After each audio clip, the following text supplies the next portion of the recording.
Bienvenue à Sans Filtre, le podcast où est-ce qu'on parle de ce qu'on veut avec nos invités. That's it. Je suis PH Quentin avec moi, Doom Plante. Un petit mot pour vous rappeler qu'on a notre page Patreon qui est opérationnelle. Donc, si vous voulez du contenu exclusif, tout ça est à notre page qui est dans la description de cette vidéo-là. Sinon, cette semaine, à Sans Filtre, on a reçu Olivier Bernard, aussi connu sous le nom du pharmacien. C'est un gars, dans le fond, qui déboulonne les mythes en santé, en sciences. Fait que toutes les fausses croyances ou les choses qu'on pense vraies, les légendes urbaines, tout ça, lui, il fait le ménage un petit peu là-dedans. C'est un gars que, des fois, il va nous confronter un petit peu dans ce qu'on pense qui est vrai, mais ce qu'il dit, en tout cas, est toujours supporté par la science. Donc, moi, j'ai appris beaucoup dans le podcast, comme à chaque podcast. Puis, c'était super le fun. Vous nous écoutez sur YouTube, donc n'oubliez pas de vous abonner à la chaîne YouTube pour, à chaque semaine, recevoir les notifications quand on va sortir un nouveau podcast. Sinon, je sais que ça va être un podcast qui risque de faire réagir beaucoup. Donc, dans les commentaires, n'hésitez pas à partager votre opinion. Nous, on aime ça vous lire. C'est sûr qu'il faut toujours que ce soit fait dans le respect. On aime ça vous lire et interagir avec vous. Donc, bon podcast. Même Olivier a dit qu'elle allait venir répondre aux commentaires. Fait que si vous êtes vraiment fâché qu'il ait dit que le jus d'orange, c'est comme du coke, là, venez nous le dire. OK, bon podcast. Salut. OK.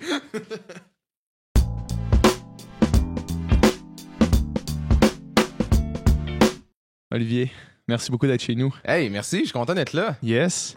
Quand on a fait, ça qu'on disait quand tu es arrivé, on a fait une liste au début quand on pensait aux invités du podcast, puis tu étais vraiment en tête de liste parce que la santé, on s'en préoccupe beaucoup. On a un background de sportif les deux, puis là, on continue à s'entraîner, puis on essaie de savoir qu'est-ce qui est vrai, qu'est-ce qui est faux. Puis au Québec, il n'y a pas beaucoup de monde qui le font comme toi, tu sais. Ah, mais merci beaucoup. Ouais. C'est un honneur, honnêtement. Je suis super content. Puis comme je vous ai dit, quand vous m'avez invité, moi, je suis un maniaque de podcast. Là, fait que je suis tellement content de pouvoir participer à des podcasts. Des fois, je suis comme yes. Ouais, c'est cool. Puis tu sais, avec ton message, puis j'imagine que souvent, les entrevues avec un cadre trop restreint, ça fait qu'il y a des nuances qui se perdent un petit peu dans tout le débat. Puis ça doit être plus intéressant pour toi de pouvoir t'exprimer sur une longue période de temps sur des sujets donnés, tu sais. Hey, clairement. Moi, j'ai fait comme des capsules là, à la télé ou à la radio pendant peut-être 2 ans à un moment donné. Là. C'est le pire format ever parce qu'il faut que tu rentres dans 5 minutes, que tu dises tout ce que tu as à dire. Mais là, après ça, tu réalises que, dans le fond, tu as oublié de dire le 3/4 des affaires qui étaient importantes. Puis tout ça, c'est le pire format. Fait que, tu sais, de pouvoir... La santé, là, c'était tellement complexe que, oui, la meilleure façon, c'est juste d'en parler ouvertement sans filtre. D'abord, Il faut que je sois le premier invité à faire un jeu de mots avec Honnêtement, ça. oui. Yes. Épisode 15, c'est enfin arrivé. Hey, on t'a pas offert. Veux-tu un bon jus d'orange, Olivier? Ben, j'aime ça, le jus d'orange. C'est étant dit, j'en bois rarement, mais j'aime bien ça. Mais non, je vais prendre de l'eau. Non, mais des blagues à cause de... Tu sais pourquoi? Ouais, j'en ai entendu parler du jus d'orange. Il y a même... Probablement. Il y a même eu il y en a qui ont appelé ça le jus d'orange gate. Là. J'ai trouvé ça drôle. Ah ouais, OK. Ouais. Okay. Mais à quel point est-ce que ça a été mal interprété? Parce que là, mettons qu'on fait un récapitulatif. Mise en contexte. Ce qui s'est passé, t'as été invité à Tout le monde en parle. Ouais. Puis là, t'as eu des propos sur le jus d'orange où est-ce que tu disais... C'est aussi pire que le coke. Tu disais que le jus d'orange, c'était comme un verre de coke. Un verre de jus d'orange, c'est comme un verre de coke. Ouais, tout à fait. Ouais. Sauf que j'imagine que ça a été mal interprété par plusieurs personnes qui ont juste straight up sauté aux conclusions que c'était pire ou que c'était la même chose que le coke sur tous les niveaux, tu sais. Ouais, je sais pas si ça a été mal interprété. Je pense que la réalité, c'est que ça a plus choqué du monde parce que les gens n'aiment pas se faire dire des affaires comme ça. Ouais. Parce que faut comprendre, là, quand tu fais à Tout le monde en parle, là, tu jases pendant à peu près 45 minutes, il en reste à peu près comme 12. 18, là. C'est sûr que les nuances, souvent, ils se perdent. Puis c'est pas grave parce que c'est pas un show qu'ils font pour faire de la nuance, c'est un show qu'ils font pour puncher. Puis dans ce sens-là, mon entrevue qu'ils ont passé, moi, je l'adore. Je trouve qu'ils ont fait un montage écœurant. Puis quand je l'ai écouté moi-même, le soir même, j'ai fait comme « wow, très cool ». J'étais très content de ce qu'ils avaient gardé puis tout. Mais c'est sûr que le jus d'orange, le monde, ils ont capoté parce que ce qu'ils ont retenu, c'est boire du jus d'orange, c'est comme boire un coke. Moi, quand j'en parlais dans le contexte d'entrevue, c'était, essentiellement, quand tu fais l'extraction d'un jus d'un végétal quelconque, là, que ce soit fruits, légumes, etc., ce qui reste à la fin, essentiellement, c'est de l'eau et du sucre. Peut-être qu'il reste un peu de vitamines, un peu de minéraux, mais sans joke, vitamines, minéraux, c'est l'affaire la plus facile à aller chercher dans l'alimentation. Fait que, bref, il n'y a pas de différence vraiment entre les deux et ça, c'est la vérité, tu sais. Je pense que les gens l'ont compris pour la plupart, c'est juste qu'il y en a qui ont vraiment capoté solide. C'est pas que ça a été mal interprété, finalement, ça a été bien interprété, mais ça a choqué des certitudes, des croyances. On s'est toujours fait dire qu'un verre pour déjeuner, un verre de jus d'orange, c'est la meilleure chose. Oui, puis moi, j'ai pas de problème avec le jus d'orange en soi, au même titre que j'ai pas de problème avec boire du coke de temps en temps. Moi, je suis vraiment pas dans la restriction alimentaire, là, fait que j'ai pas de problème avec ça. Puis j'ai jamais dit aux gens... il faut boycotter le jus d'orange ou j'ai jamais dit ça. Mais il y a des gens sur les groupes, sur Facebook, il y a des gens qui disaient genre le pharmacien a dit qu'il fallait donner du jus d'orange, qu'il fallait donner du coke à boire aux bébés enfants, ou des affaires de même. Là, tu vois le niveau à un moment donné là, de à quel point est-ce que ça peut faire capoter le monde quand tu leur dis des affaires comme ça qui semblent banales. Là. Mais oui, et complètement. Puis moi, j'ai adoré ton passage de Tout le monde en parle, puis j'ai trouvé... Puis moi, je t'ai connu comme ça, comme beaucoup de gens, j'imagine, aussi t'ont connu avec Tout le monde en parle pour la première fois. Puis moi, j'étais tout excité, puis j'en parlais. Hey, as-tu vu l'entrevue de ce gars-là? C'était vraiment inspirant. Puis genre, enfin, quelqu'un qui déboulonne les mythes, puis tout ça. Puis c'est pas tout le monde qui m'avait une réponse positive. Qui me disait, hey, oui, moi aussi, j'ai trippé. C'était comme, ouais, mais il a dit telle affaire, puis ça n'a pas de bon sens, puis ça, on sait que c'est pas vrai, tu sais. Puis genre, premièrement, c'est OK. Fait que toi, t'es plus un spécialiste dans ce domaine-là où t'as fait les recherches. Ou. Ouais, fait que c'est ça. Fait que ça me surprenait toujours à quel point que mon expérience. Ben moi aussi, en fait, différente de la majeure partie des gens. Mais pas de la majeure, mais d'une partie des gens. Ça m'a surpris beaucoup, moi aussi. Là, je veux dire, puis l'affaire, c'est que je vais là-bas, puis là, il me parle de 25 sujets. Okay? Moi, d'habitude, là, je parle d'un sujet. Comme là, récemment, j'ai fait une BD sur le cannabis. J'ai fait des BD sur, mettons, le sucre. Des choses comme ça. C'est des sujets très précis. Fait que quand il y a du monde qui veulent se chicaner avec moi ou s'obstiner, c'est correct qu'on s'obstine sur ce sujet-là. Ouais. Là, j'ai parlé de comme à peu près 20 sujets là, dans le montage final. Fait que du monde, là, t'en choques en tabarnouche. Mais oui, tu ratisses large dans le monde qui vont te hater. Là, c'est que j'ai choqué pour 2 ans, moi, en termes de, mettons, le nombre de... Si tu regardes le nombre de BD que je fais, là, j'ai choqué pour 2 ans de monde en l'espace de 2 semaines. Fait que c'est sûr que, tu sais, sur le coup, là, ça a été intense parce que tout le monde avait l'air en maudit, mais tout le monde était en maudit pour des affaires différentes. Il y en a qui étaient en maudit à cause de ce que j'avais dit sur les vaccins, d'autres l'homéopathie, d'autres le jus d'orange. Les antioxydants, tu sais. Fait qu'il y avait beaucoup de monde choqué, mais pas pour les mêmes affaires. Puis c'est là que tu vois que on a tout quelque chose par rapport à notre santé ou que, veut pas, là, on y tient, tu sais. Puis on a de la misère à laisser aller. Là. Moi, dans les gens, mettons, à qui j'ai parlé, qui t'ont critiqué, entre guillemets, ils disaient... Il fait la même chose que ceux qui critiquent. Il dit des affaires comme ça, mettons, il drop telle affaire c'est bon, telle affaire c'est pas bon, mais il explique pas pourquoi. Ouais. Puis tu sais, j'imagine qu'il y a beaucoup de technicalités scientifiques qui ont été coupées au montage. Si tu dis que ça a duré 45 minutes puis qu'à la fin il en reste 18, puis t'as peut-être pas aussi le temps de rentrer autant dans les détails. C'est peut-être pas la place non plus pour faire ça. Là. Ben c'est même pas une question de montage, honnêtement. C'est juste que, tu sais, quand tu vas dans un show de même, là, je veux dire, tu vas pas citer des références. Là, non, c'est ça, exact. Je veux dire, tu donnes les conclusions de certaines recherches que tu as faites. Moi, presque tous les sujets dont j'ai parlé à Tout le monde en parle, par exemple, c'était soit des épisodes de ma série télé que j'avais fait là-dessus. Fait que tu t'as fait les recherches avant. Tu es au courant de ces affaires-là. C'est une immense recherche là, qui prend des mois. Là, puis c'est une enquête que je fais. Je fais intervenir. Il y a des intervenants là-dedans. Moi, je fais tout le temps affaire avec des experts. Fait qu'il y avait des nutritionnistes qui étaient passés là-dedans, des chercheurs, des affaires. T'sais.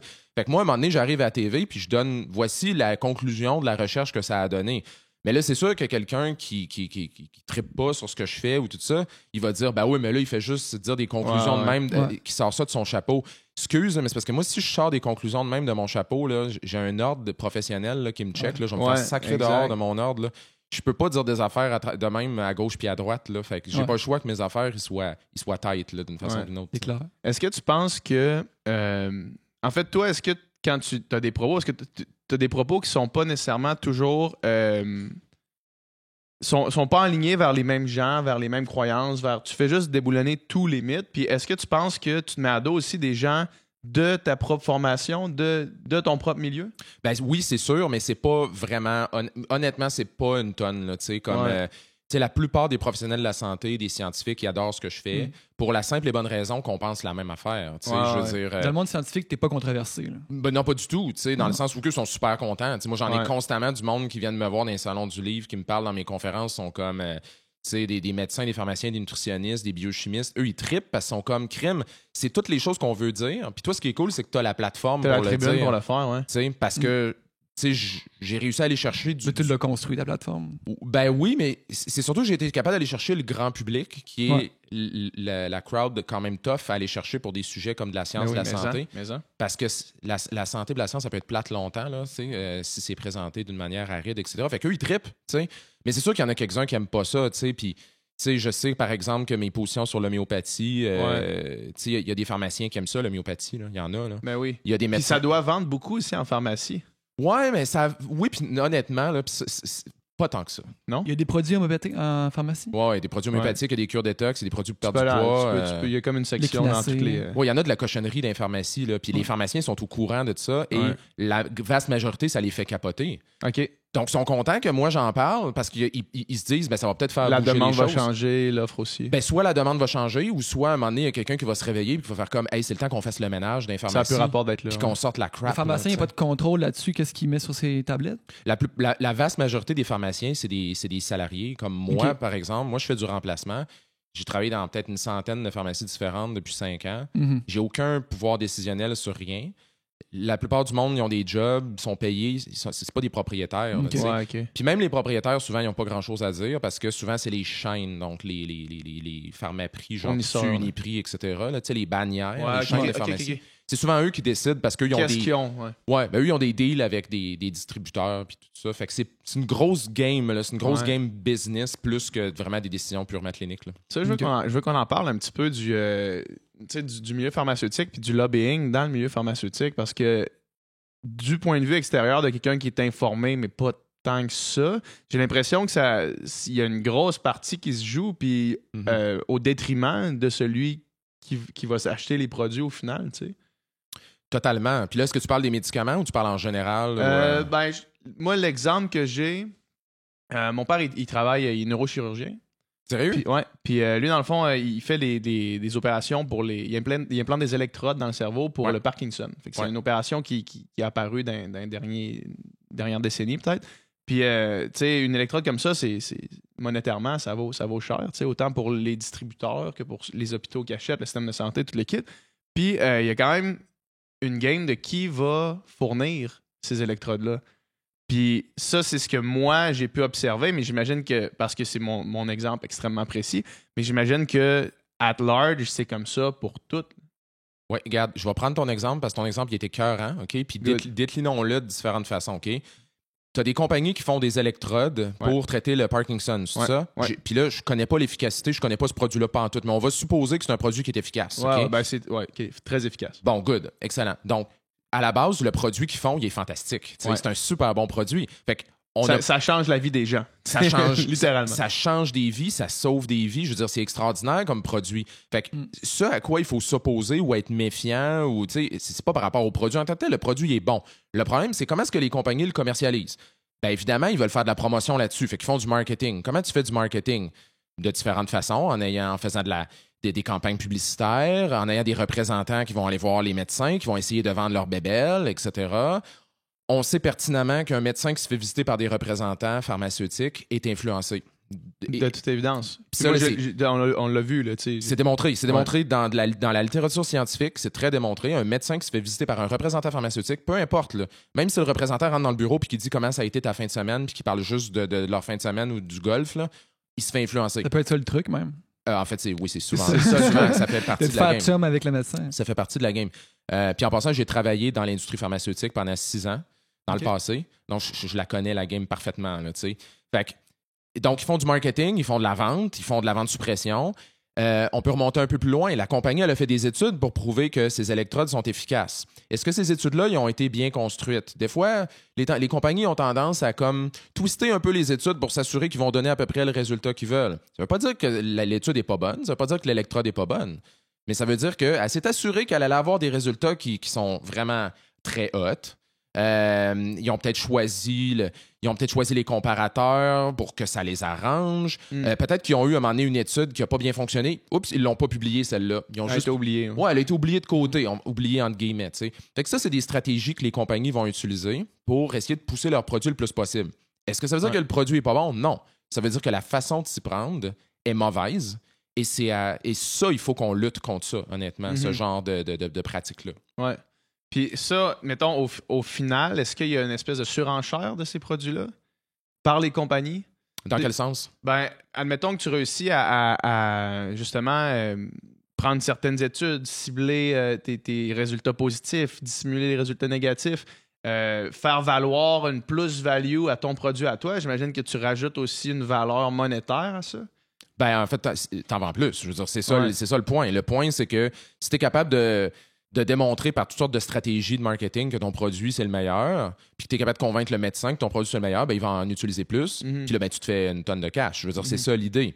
Fait que, en soi, c'est pas un problème, dans le sens où les gens n'aiment pas ça, l'idée qu'un médicament ou qu'un produit médical ou pharmaceutique, que ça soit un bien qu'on veut vendre, qu'il y ait du marketing. C'est bizarre que ça soit une business. Ben, c'est bizarre, oui puis non. C'est-à-dire que si on veut qu'il y ait si on veut qu'il y ait de l'innovation, il faut qu'il y ait de la business. Là, c'est une compétition. Ben oui, tu sais, fait que je veux dire, ça, c'est inévitable. Puis les gens sont pas confortables avec cette idée-là, mais c'est juste une réalité. Ouais. Puis le problème, c'est les pratiques, tu sais. Puis les pratiques dans le milieu pharmaceutique, médical, agroalimentaire, etc., je veux dire, tout ça, là, ça manque de transparence. L'éthique là-dedans, c'est discutable, c'est douteux.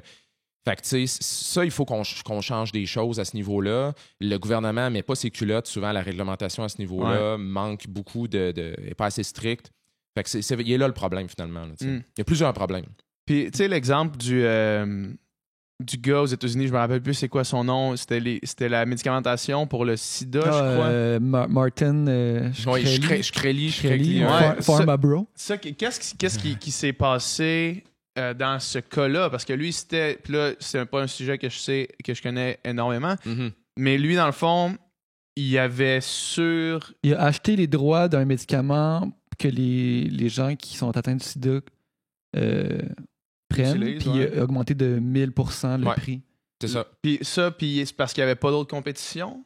Exact. Mais en fait, il y a quelque chose d'important à mentionner, puis je comprends ta question de surenchère, c'est que aux États-Unis puis au Canada, c'est très, très différent comment est-ce le prix des médicaments. Aux États-Unis, c'est la loi de l'offre et de la demande. Donc, autrement dit, tu peux mettre le prix que tu veux, puis finalement, le prix va s'ajuster en fonction de la compétition. Okay? Si tu n'as pas de compétition, ben, théoriquement, tu peux mettre ton prix au prix. Tu peux mettre le prix que tu veux. Au Canada, c'est pas de même, ça marche. Okay. Au Canada, on fait partie de 7 grands pays industrialisés qui, finalement, vont prendre des décisions ensemble sur comment est-ce qu'ils vont mettre le prix des médicaments. Donc, il y a un organisme qui est paragouvernemental là, qui va établir un intervalle. Genre, ton médicament, tu peux le vendre en temps puis temps.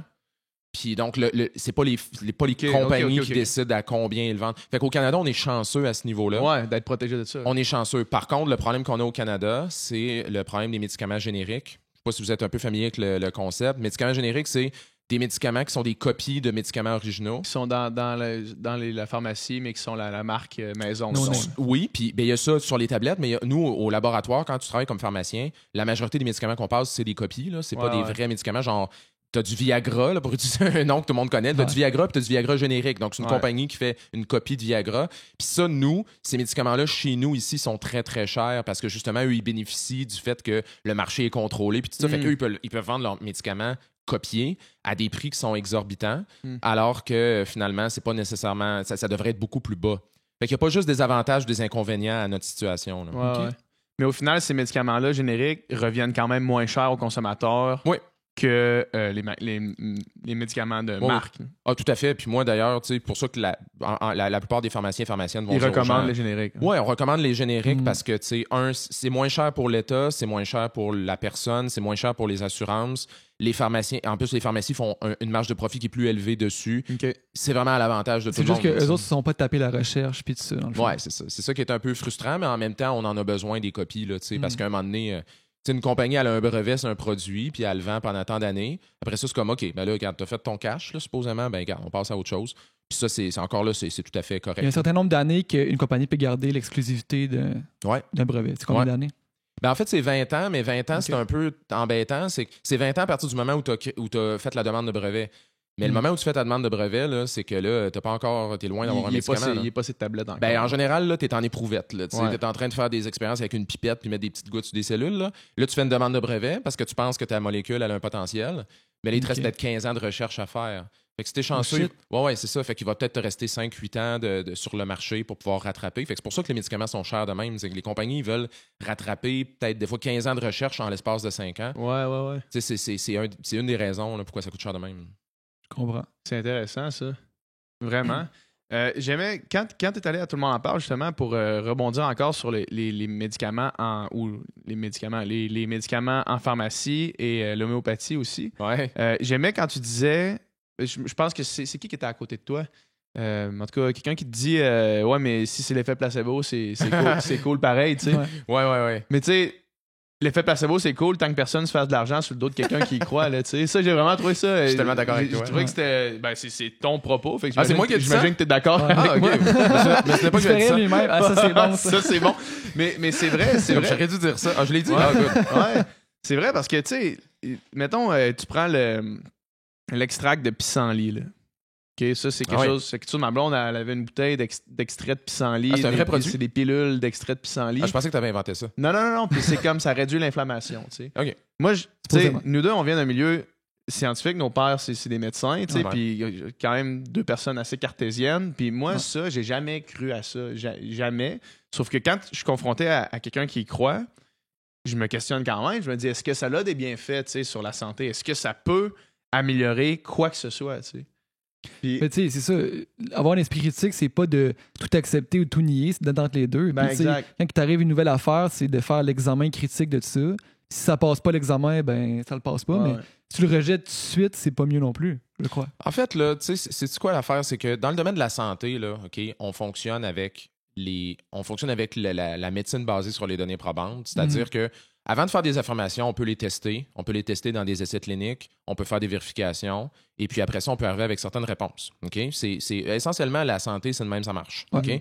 Donc, moi, là, si quelqu'un me dit le jus de pissenlit ou, je sais pas, l'extrait de pissenlit... Ouais, c'est en capsule. Ça fait quoi déjà que tu as dit? Ça réduisait l'inflammation. Ça réduit l'inflammation. Parfait. Donc, s'ils font une affirmation comme celle-là, moi, je m'attends... Moi, j'ai aucun problème avec ça. Là. Je suis 100% ouvert à ça. Mais ce que je m'attends d'eux, c'est qu'ils puissent le démontrer. Okay? Ça va pas être certainement moi, le consommateur, qui va essayer de le démontrer à la place de la compagnie qui le vend. La compagnie a la responsabilité de démontrer que ce qu'elle affirme est vrai. Okay? Donc, il faut qu'elle fournisse des études à l'appui. C'est aussi simple que ça. Moi, là, c'est juste ça. Puis les gens ont l'impression souvent que je compte les produits naturels, des affaires de même. C'est pas vrai pantoute. Il y en a plein de produits naturels que je recommande. Mais c'est qu'une compagnie qui fait une affirmation a le devoir, okay, de le fardeau de la preuve. Il doit démontrer que son produit a été démontré efficace dans des études fiables. Et malheureusement, dans la quasi-totalité des cas, les produits naturels ne sont pas capables de faire cette démonstration-là. Ouais. Donc, en fait, ils sont en train de mentir. Ils sont en train de dire des choses qu'ils n'ont pas vérifiées. Fait que moi, c'est ça le problème que j'ai. Mais si quelqu'un veut se faire... Tu sais, l'affaire, là, c'est qu'on n'a pas le choix en tant que citoyen, consommateur, de faire confiance aux sommités ou au consensus. Mais si je veux, moi, me faire ma propre idée. Tu sais, mettons, je prends un exemple. Moi, je suis un gros consommateur de lait depuis que je suis tout petit. J'en bois énormément, tu sais. Puis là, quand j'ai grandi, tout était beau, le lait, là. C'était comme même que c'était bon pour tes os, puis tout ça. Puis là, depuis une couple d'années, on entend de plus en plus que, il y a peut-être des affaires qui seraient pas bonnes pour la santé dans le lait, cancer de la prostate, peut-être, ou d'autres affaires. Mais là, moi, si je veux checker, là, je vais où? T'sais, y a-tu des bases de données? Y a-tu... Parce que, tu sais, les études... Tu sais, moi, j'en vois passer, mettons, des études dans les médias qui citent une étude. On va passer les articles plus que les articles, études, mais que le titre est super trompeur, finalement, vraiment, sur l'étude. Tu sais, ça va dire, mettons, justement, tu sais, le bleuet cure le cancer, mais tu te rends compte que l'étude, c'est en laboratoire des cellules ou des souris, tu sais. Fait que là, c'est ça. Mais bref, y a-tu où est-ce qu'on trouve ça? Y a-tu un moyen pour Google les Scholar, gens, est-ce que c'est suffisant? Les gens normaux, là, si je veux voir une méta-analyse de 10 000 études, peut-être pas 10 000, de 1000 études sur un sujet pour me faire mon idée, y a-tu un moyen? Y a-tu un moyen? Ça là, la question que tu me poses là, c'est la question que je me fais poser le plus souvent. Okay. C'est comme, moi, là, comme consommateur, comment je fais pour me faire une idée qui est fiable sur quoi que ce soit. Telle diète, tel produit, X, Y, Z, tel médicament, peu importe, OK? La réalité, là, c'est que c'est pas plus facile pour les scientifiques de se faire une tête sur ces sujets-là. Là. Comme moi, par exemple, je vais donner un exemple, le lait, OK? Tu viens de parler de ça. Pour ma saison 2 de ma série télé, j'ai fait un épisode sur le lait. Je l'ai vu. Et je me suis moi-même, au début, raconté une histoire dans ma tête où je me suis dit que j'allais faire une revue de littérature sur le lait moi-même. Parce que normalement, la plupart des sujets, c'est moi qui fais ma propre recherche, tu sais. Ouais. Vu que c'est un peu ma spécialité, moi, d'analyser de manière critique la littérature scientifique. Quand je suis arrivé devant la littérature, devant le lait, là, je me suis dit, je suis pas capable. C'est impossible. C'est impossible. Il y a ben trop d'études. Ouais. Il y a trop d'études. Ça va dans toutes les directions. Je suis pas dans mon champ d'expertise. Fait que j'ai abandonné. J'ai dit, je ne peux pas faire ça. Donc, à ce moment-là, j'ai fait intervenir des experts dans mon épisode qui, eux, se sont concentrés sur des aspects très spécifiques au lait. Fait que là, oui, tu es obligé de te fier sur certaines personnes, tu sais, qui, eux, vont avoir décortiqué la littérature pour certains aspects. Tu sais, par exemple, c'est quoi le risque de cancer? Ah, ça, c'est une chose. C'est quoi la valeur nutritive du lait? Ah, etc. Mais dans beaucoup de cas, on peut pas... Pour répondre à ta question, là, la plupart du temps, là, c'est presque impossible de faire ce travail-là. Moi, quand je travaille à la pharmacie, une des questions que je me fais poser le plus souvent aussi, c'est quelqu'un qui arrive au comptoir et qui dit « Hey, j'ai pris ce produit-là sur les tablettes, là, c'est écrit Osteo Move Power 3000, quelque chose. Je regarde, il y a 16 ingrédients dedans. C'est comme ça, là, est-ce que ça marche? » Ça, là, c'est à peu près une des questions les plus compliquées que tu peux poser à un pharmacien ou une pharmacienne. Là. Parce que ça, là, ça va me demander des recherches de probablement plusieurs heures, voire plusieurs jours, pour pouvoir répondre à cette question-là. OK. Fait que comprends-tu que, tu sais, c'est très, très difficile de faire ça. Faire une vraie analyse de la littérature, là, c'est vraiment complexe. Il faut que tu fasses ta propre recherche. Il faut que tu la compares à la recherche d'autres personnes qui ont fait la même recherche que toi. C'est un travail de thèse, là, tu sais. C'est très compliqué. Puis même à la fin, tu es obligé d'avoir une certaine humilité où tu te dis, garde, j'en ai peut-être échappé des bouts, là, mais voici ce qui semble se distinguer. Puis tout ça.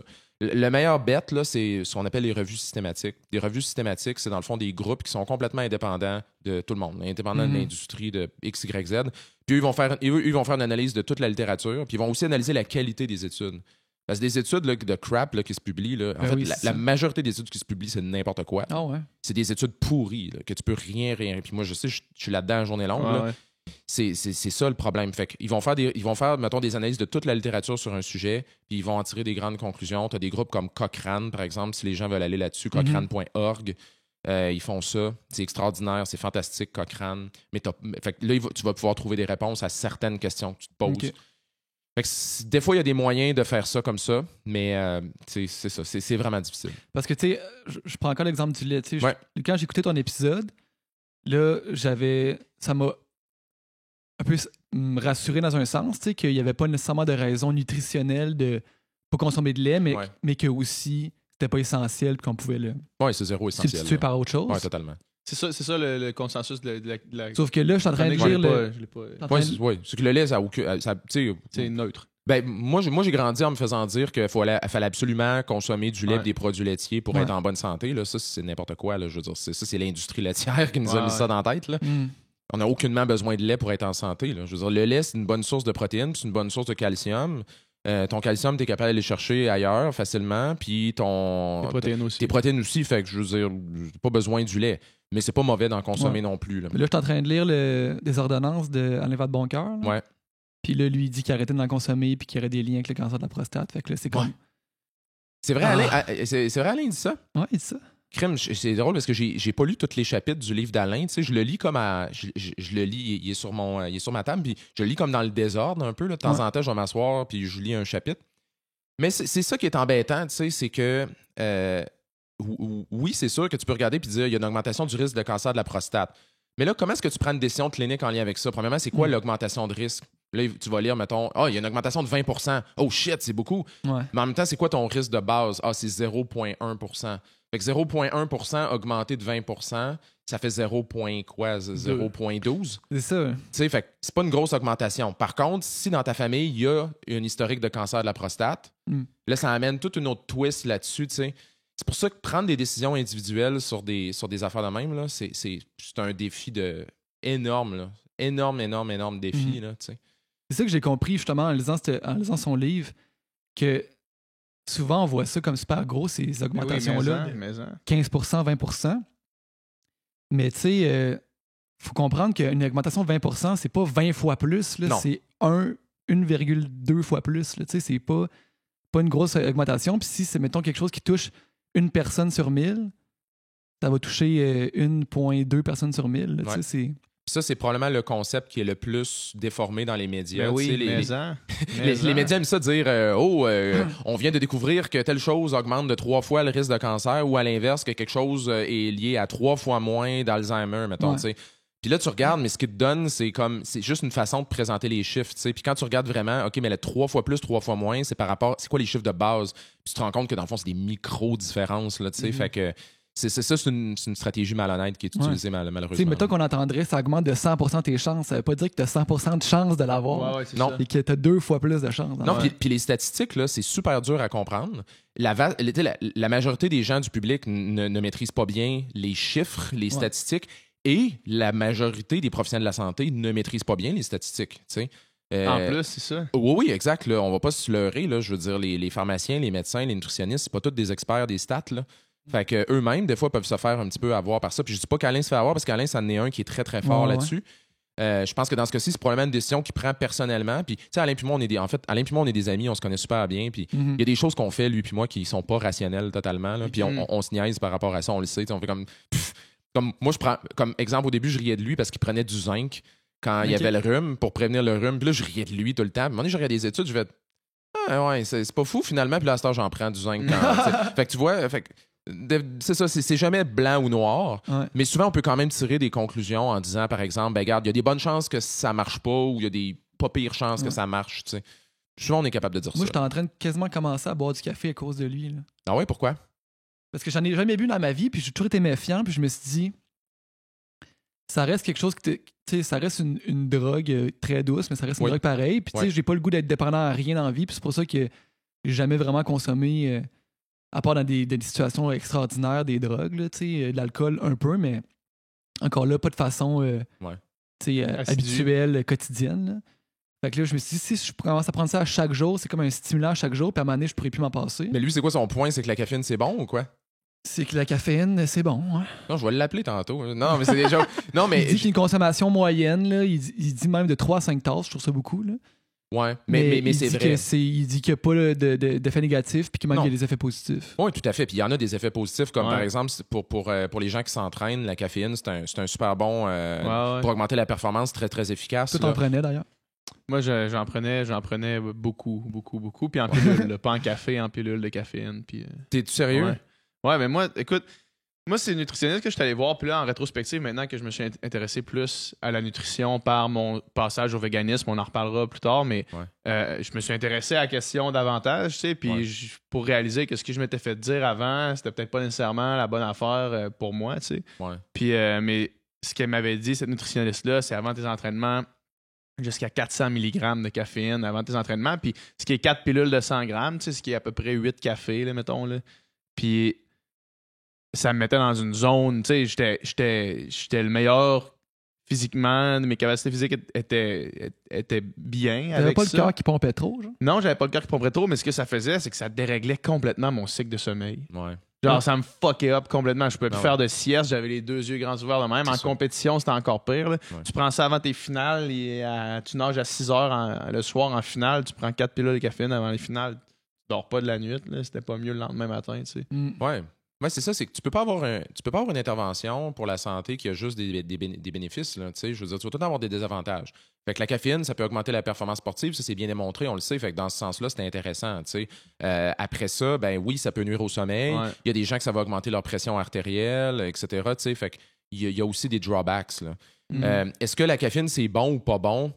Tu sais, il n'y a rien qui est bon ou pas bon. Là. Je veux dire, ultimement, là, c'est comme... Tu sais, moi, je rencontre du monde là, qui me disent « Hey, moi, je bois 12 cafés par jour. Penses-tu que c'est un problème? » Oui. Je veux dire, c'est comme... Je comprends même pas pourquoi tu me poses la question, tu sais. Puis il y en a d'autres qui disent « Moi, je veux pas toucher à la caféine parce que j'ai peur d'être dépendant à ça, tu sais. Je veux dire, regarde, oui, ça cause une légère dépendance, la caféine. On se le cachera pas, là, ça cause une légère dépendance. Puis quand t'arrêtes d'en prendre, t'as un sevrage, t'as mal à la tête. T'as mal à la tête pendant comme 2 jours. Ouais, puis moi, je bois 1 café par jour, là, OK? Puis si jamais je skip une journée, j'ai le mal de tête. Exact. C'est pas cool, là, dans le sens que, tu sais, je m'en passerais de ça. Mais Caroline, que j'aime ça le café, par exemple. C'est ça l'affaire. Moi aussi, c'est au goût. C'est ça le problème. Ben, moi, c'est ça. Moi, j'aime pas tant le goût, fait que je suis mieux de pas commencer, dans le fond. Ben, t'es pas obligé. J'aime pas le goût. Il cherche J'ai une pas réponse, l'avantage. là, Non, mais. Tu sais, dans un contexte de performance sportive, je comprends, là, mais à part de ça, dans la vie en général, là, tu sais, je veux dire, c'est quoi le bienfait de prendre du café? Ben, il y en a que ça les réveille, il y en a que ça les aide à se concentrer le matin à job. Tu sais, du monde qui sont pas matinales puis qui disent, moi, là, mon café, là, il m'aide à focuser un peu plus le matin. Regarde, il n'y en a pas de problème. Là. C'est juste que bois-en pas 5. Là, puis répartis-le pas sur toute ta journée parce que, comme tu dis, il y a du monde qui ils boivent du café au souper. Je suis comme, Caroline. C'est vraiment un mauvais plan. Là, si tu as des problèmes de sommeil. Là. Souvent, le café aussi, c'est un peu l'effet cigarette. Là. Tu sais, du monde qui aime même pas le goût de la cigarette, mais qui aime aller prendre une cigarette. L'habitude de la cigarette. Il aime sortir dehors puis fumer une cigarette dehors. Tu sais, le café, ça peut être ça aussi. Là. Tu sais, moi, j'aime ça me lever le matin puis faire mon café. Tu sais, c'est comme une routine que j'aime, qui me détend, puis je continue à le faire. On est tellement accroché à des affaires de même. C'est vrai, là, tu sais, comme... c'est drôle, là, parce qu'il y avait comme... je sais pas pourquoi, il y a une affaire qui me fait rire beaucoup, ma blonde puis moi, là, c'est genre... mettons le monde qui font des annonces de Airbnb, là, puis là, ils mettent une photo de deux personnes en train de prendre leur café sur le balcon, tu sais. C'est comme un moment qu'on associe à... Ça, c'est un boss. Si tu l'as au Airbnb, là, c'est clair qu'il faut que tu ailles prendre un café sur le balcon, puis tout. Il y a quelque chose de très social là-dedans, de très circonstanciel. Boire un espresso sur une terrasse à Paris, ou etc. Fait que la cigarette, c'est la même chose. Puis ça contribue au phénomène de dépendance, tu sais, parce qu'il y a la dépendance physique, puis il y a la dépendance psychologique. La dépendance psychologique, c'est juste l'habitude, tu sais. Fait que si tu bois ton café avec du monde socialement puis tout ça puis que t'as du fun, ben ça aussi tu dépends un peu de ça. C'est juste l'habitude, mais c'est quasiment plus dur à défaire. Ben, ça dépend pour les gens. Il y a des gens que pour eux c'est facile, il y en a que c'est plus difficile. La cigarette, c'est la même chose. Il y en a qui arrêtent du jour au lendemain à fumer. Ça sont corrects avec ça. Mais ce qu'ils trouvent tough, c'est que la pause cigarette ou qu'ils jasaient avec leurs amis puis leurs collègues, c'est ça qui leur manque. Fait que pour eux, ça peut être ça la difficulté. C'est vraiment variable. Ben oui, c'est sûr. C'est sûr. Je suis curieux parce que il y a un des épisodes de ta série qui est sur les suppléments alimentaires. Puis à part le café, toi, tu prenais-tu autre chose que... Qu'est-ce que tu prenais? J'ai eu une certaine passe où est-ce que j'avais une espèce de mix de théine avec de la caféine. Ça, je prenais pas de café à ce moment-là. Ça, c'est ce qu'ils appelaient des fat burners. Là. Puis ça faisait que je suais en innocent. Là. Tu sais, ça, je le voyais physiquement une différence. Là. Je suais, j'allais sur le tapis roulant, j'avais les pouces à 130 bien relax, puis j'étais trempé comme si je venais d'aller dans la douche. Tu sais. Pas sûr que ça avait servi à grand-chose, à part me faire perdre de l'eau. Sinon, après ça, créatine. J'ai pris la créatine. Est-ce que j'ai vu des effets concrets? Non. Mais, tu sais, ils disent c'est comme aller maximiser toutes les affaires. Fait que j'ai pas... J'en prenais parce qu'on me disait que c'était bon, puis...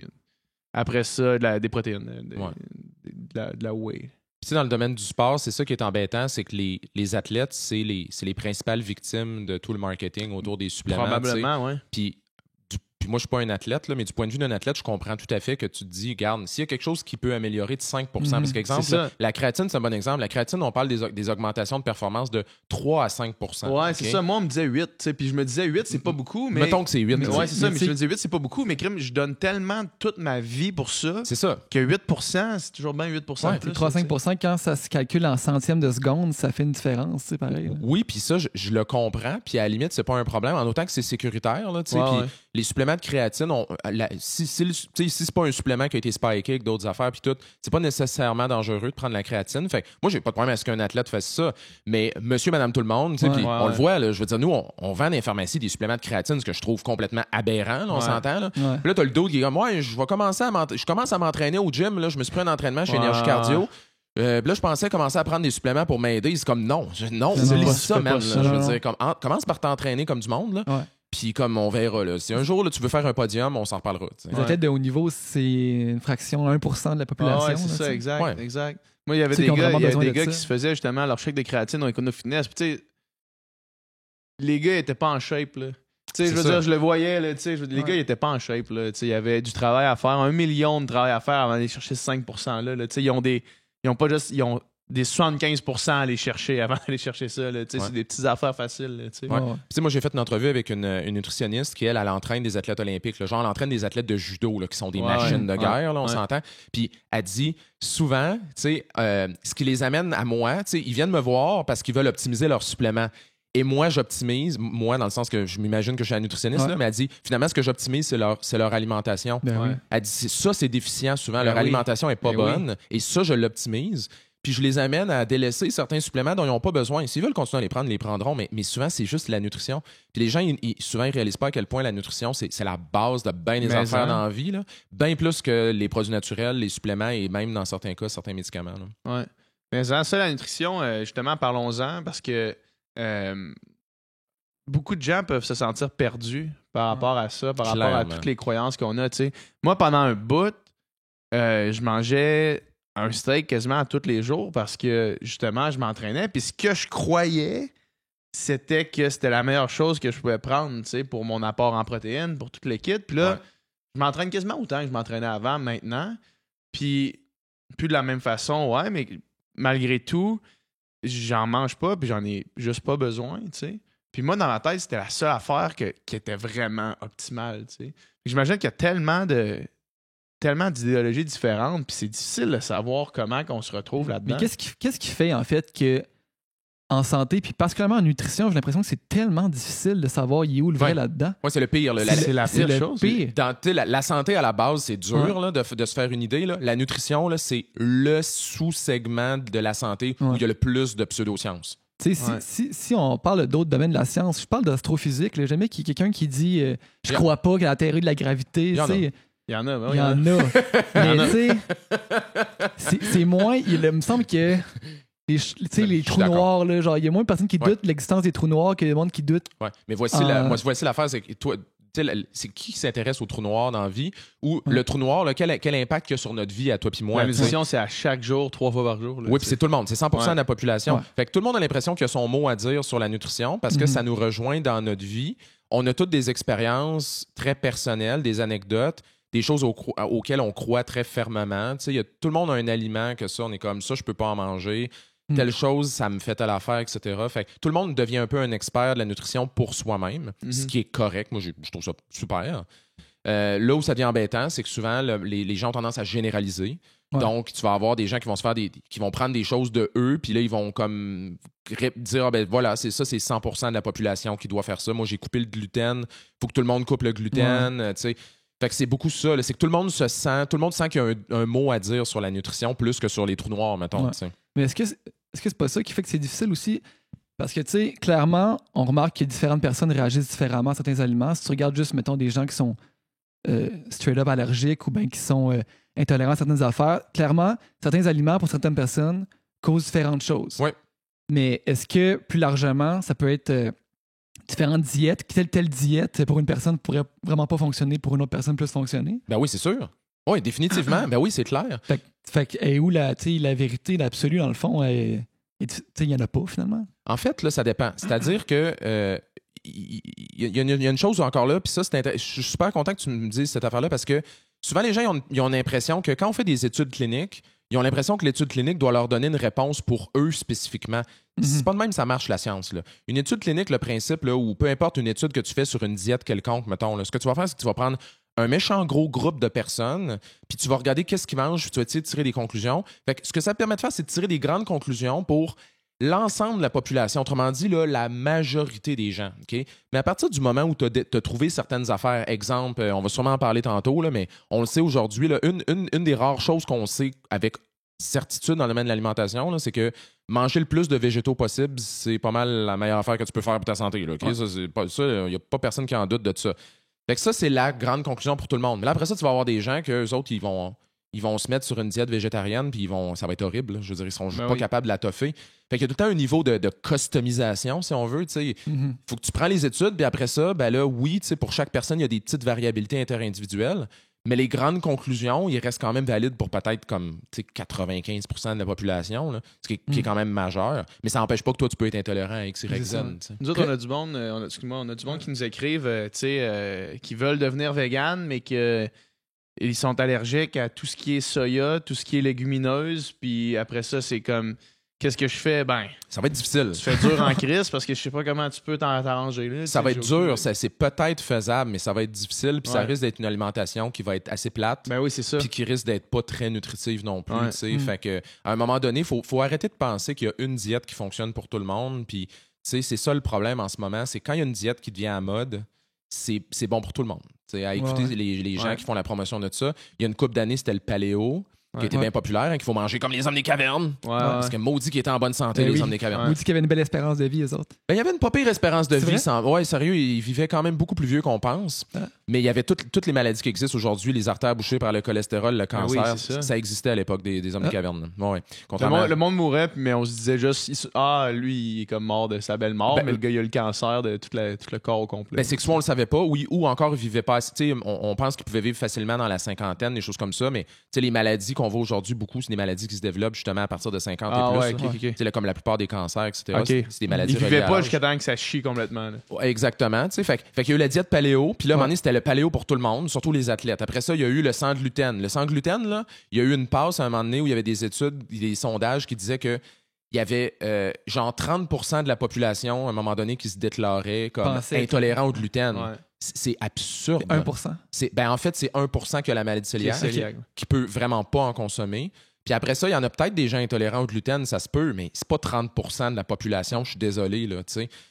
Fait que, puis là, présentement, c'est la diète, le keto, là, la diète cétogène, là, qui est bien populaire. Puis encore là, c'est bon pour tout, puis c'est bon pour tout le monde, tu sais. Moi, ça me fascine comment en nutrition, il n'y a aucune nuance. C'est complètement fascinant. Mais mettons quelqu'un qui dit, n'empêche que, mettons qu'on le sait que il y a une exagération au niveau du gluten, puis l'intolérance au gluten. Si quelqu'un dit, moi, le gluten, même si tu as un doute, qu'est-ce que tu peux dire à quelqu'un qui te parle de son expérience? C'est ça que tu peux rien dire. C'est ça, tu sais. Mais non, tu peux rien dire. Puis, je vais te donner un exemple qui n'a pas rapport avec l'alimentation, mais que j'utilise souvent.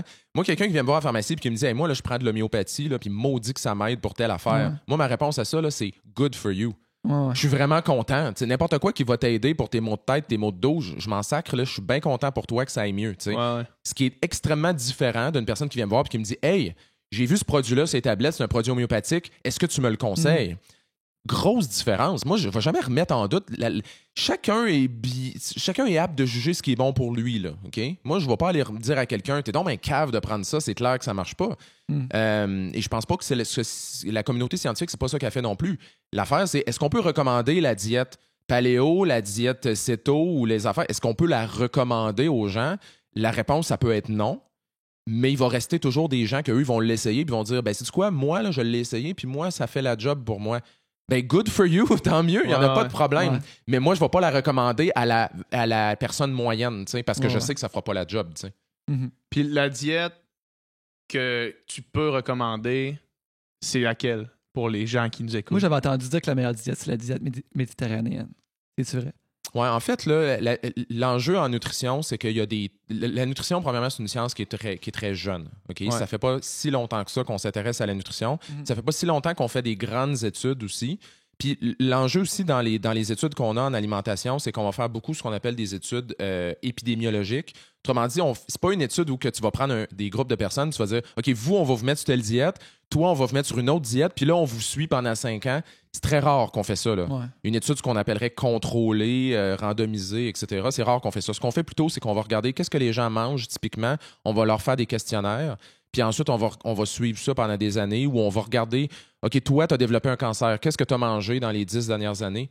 Ça fait qu'en général, c'est assez difficile de tirer des conclusions claires. Là, genre, pourquoi les gens, pourquoi telle diète amène telle chose, ou etc. Fait on peut rarement tirer des conclusions très claires. Il y a tellement d'autres facteurs qui peuvent rentrer en ligne de compte vu que c'est pas contrôlé. Oui, puis un bon exemple, c'est les gens qui sont, comme les gens qui mangent beaucoup plant-based, là, soit vegan ou soit végétarien ou peu importe. Souvent, pas toujours, mais c'est souvent des gens qui vont aussi avoir d'autres très bonnes habitudes de vie saines. Fait qu'à un moment donné, c'est-tu le véganisme qui va les rendre en bonne santé ou c'est le fait qu'ils fument pas, qu'ils font plus de vélo, qui font peut-être X, Y, Z. C'est dur à dire. Qui prennent des médicaments naturels. Oui, c'est ça. Ils prennent de l'essence de pissenlit en capsule. Toujours, parce que ça améliore l'inflammation, n'est-ce pas? Ça améliore l'inflammation. Ça augmente l'inflammation. Fait que c'est ça. Bref, c'est quoi les conseils qu'on peut donner? En fait, ce qu'on sait, c'est que toutes les grandes études sur la nutrition, ils convergent toutes dans le sens qu'une alimentation qui est très, très riche en végétaux, ça semble être pas mal la meilleure alimentation pour prévenir les maladies chroniques puis diminuer le taux de certains cancers. Okay? Une alimentation riche en végétaux, c'est large. Là. Tu peux faire ça de plusieurs façons. La diète méditerranéenne, c'en est une qui a été bien étudiée avec des études intéressantes, bien construites, assez longues, qui nous permet de dire, ça, c'est une alimentation qui est riche en végétaux, l'alimentation méditerranéenne. Il y a du poisson aussi là-dedans. Il y a du poisson, ils ne consomment pas des tonnes de viande, puis c'est beaucoup des noix, des huiles végétales, etc. Puis on le voit, là, les gens, il y a moins d'obésité, il y a moins de maladies cardiovasculaires, il y a moins de certains cancers. Fait que ça en est une. Les diètes végétariennes, végétaliennes, c'est des diètes aussi qui amènent des profils généralement qui sont très intéressants au point de vue de la santé. Fait que ça, disons que c'est quelque chose qu'on peut dire avec un niveau de confiance assez élevé. Là, une diète élevée en végétaux. Pas nécessairement pas de viande, pas nécessairement pas de produits animaliers, mais très riche en végétaux en général. Là, si tu me demandes c'est quoi le conseil que je donne, moi, j'en donne pas parce que je suis pas nutritionniste, mais quand les gens me le demandent de façon informelle dans la vie, c'est ça que je leur réponds. C'est le plus de végétaux possible, là, genre tu peux pas te tromper trop. Là. Parce qu'on s'entend que dans le fond, t'as pas besoin de connaître toutes les données puis tous les détails de nutrition. Là. Tu sais, dans le fond, manger plus de végétaux possible, boire de l'eau, éviter les produits transformés, puis ça risque de bien aller ton affaire. Oui, effectivement. Ça risque de bien aller pour, mettons, la plupart des gens. Encore là, il y a des différences. Il y en a des gens présentement qui mangent cétogène puis qui se mettent du beurre dans leur café puis qui se bourrent de bacon, puis ça va bien. Ça va bien là. On s'en parlera dans 5 ans, mais je veux dire, il y en a, pour eux, ça va bien. C'est correct. Mais en général, oui, je pense on n'a pas besoin de connaître tous les détails. Je pense qu'on peut dire aux gens, mangez le plus de végétaux possible, mangez pas du junk. Parce que, tu sais, je veux dire, t'en as des boulettes de burger. Je pourrais manger bien plus mal maintenant que... Tu manges juste des frites. Des frites, c'est vegan. Il y a des gens, quand ils deviennent véganes, ils prennent du poids, puis ça va pas bien leur affaire. C'est parce que c'est une chose de manger des végétaux, mais si tu manges de la crap puis du junk food, c'est pas mieux. Là. Dans le livre de Vadeboncoeur, justement, il en parle beaucoup, puis lui, il prône beaucoup ça. Je pense pas qu'il est lui-même végétalien, ou en tout cas, il est peut-être pas loin. Je pense qu'il est un peu comme moi, dans le sens où c'est comme un espèce de semi-végétarien fonctionnel, là, genre qu'il essaie de consommer de la viande plus, mettons, de façon exceptionnelle ou à l'occasion. Là, en tout cas, il dit que les végétaliens qui... dans le fond, les gens qui ont une alimentation plant-based remarquent une diminution de 25% des maladies cardiovasculaires, des maladies du cœur, dans le fond, mais qu'un vegan qui le fait mal, il y a des fois une augmentation de 30%. Fait que, mettons, un vegan qui mange des frites, c'est un vegan pareil, mais... C'est sûr. Si tu sais pas cuisiner puis tu t'en vas au resto tout le temps, tu peux pogner de la grosse marde là-bas, là, tu sais. Une vegan. Puis en ce moment, c'est un peu... je sais pas si... toi, PH, tu dois en être conscient, là, mais il y a un boom en ce moment, il y a un momentum en ce moment d'intérêt pour les diètes plant-based et le véganisme en tant que tel. C'est énorme. Ce que personnellement, je trouve extraordinaire. Là, c'est une des affaires les plus excitantes que j'ai connues personnellement, tu sais, dans le domaine de la santé là, depuis les dernières années. Je trouve ça vraiment cool que ça soit hot. Mais là, le danger en ce moment, c'est que les gens s'intéressent à ça, mais ils sont pas nécessairement encore bien informés. Ils sont pas outillés pour... Ouais, c'est ça. Fait que moi, je vois des gens qui vont à l'épicerie puis qui sont comme « Hey, je me suis acheté tous les produits, là, les boulettes de burger puis les saucisses de tofu puis les affaires. » C'est transformé à fond. Hey, c'est de la cochonnerie, ça, c'est l'enfer. Je suis comme « Mange pas ça, man, là, c'est dégueulasse. » Fait que tu sais, ça demande un certain taux de responsabilité aussi d'aller checker ces infos. Nous autres, on essaye le plus possible de ne pas avoir d'aliments transformés, d'aliments préfabriqués déjà, déjà congelés, mettons. Là. Puis on essaie de cuisiner le plus possible. Puis ça, je pense que c'est un conseil que je peux donner à tout le monde, là, de juste cuisiner. Ouais. Est-ce que tu connais Marjolaine Mercier? Oui, j'ai son livre ici. Good.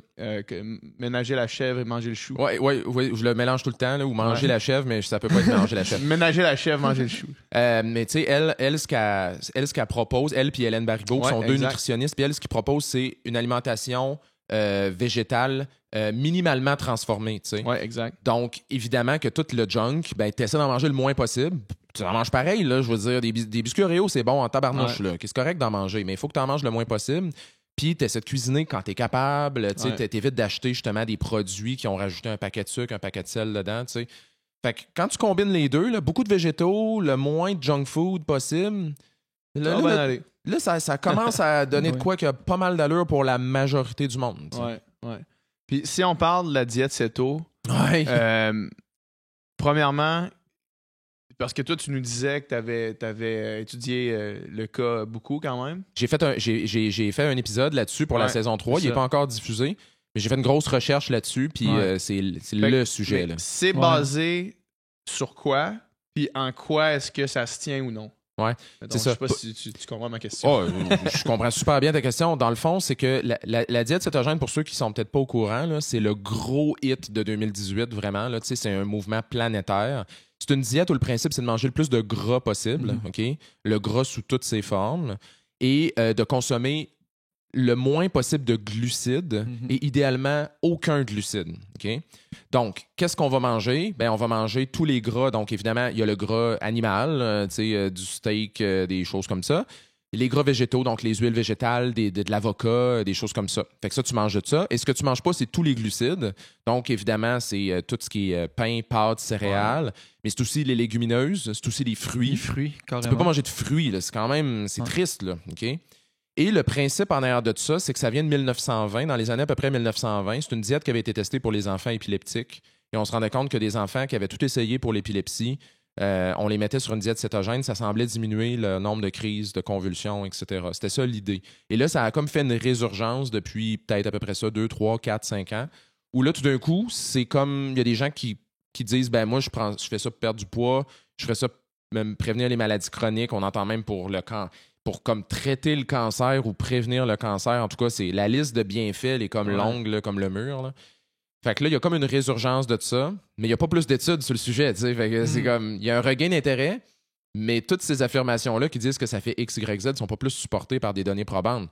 Fait qu'on n'a pas beaucoup amélioré la situation. Depuis le temps qu'on en parle, il n'y a pas d'études qui ont été faites encore là-dessus. Il y en a quelques-unes, mais tu sais, les études qui ont été faites, c'est exemple, est-ce qu'on perd du poids, mettons, sur une diète qui est très, très faible en glucides? La réponse, c'est oui, tu perds du poids très rapidement à court terme, comme à peu près n'importe quelle diète très restrictive. Là. La diète cétogène, c'est très restrictif. Peu importe ce que les adeptes vont dire, c'est très restrictif. Puis les gens, ils perdent du poidd beaucoup là, à court terme. Mais par contre, est-ce qu'ils perdent du poids vraiment significativement à long terme? T'sais, quand tu les regardes à 1 an, 2 ans, tu te rends compte que la différence, finalement, il n'y a pas une grosse différence. T'sais. Fait que tu te prives pendant 1 an, 2 ans pour perdre du poids, t'en perds un peu, puis au bout de ligne, tu n'as pas perdu tant de poids. On entend dire que c'est capable de renverser des maladies comme le diabète de type 2. Moi, j'ai pas de problème avec ça en autant qu'ils peuvent le prouver. En ce moment, ils peuvent pas le prouver. On entend dire que ça prévient le cancer. Il n'y a aucune preuve de ça. Que ça a guéri un paquet de maladies. Il n'y a aucune preuve de ça. Fait que c'est comme, regarde, faites votre travail, les boys. Là. Faites-les vos études. Puis après ça, vous pourrez faire des affirmations là-dessus. T'sais.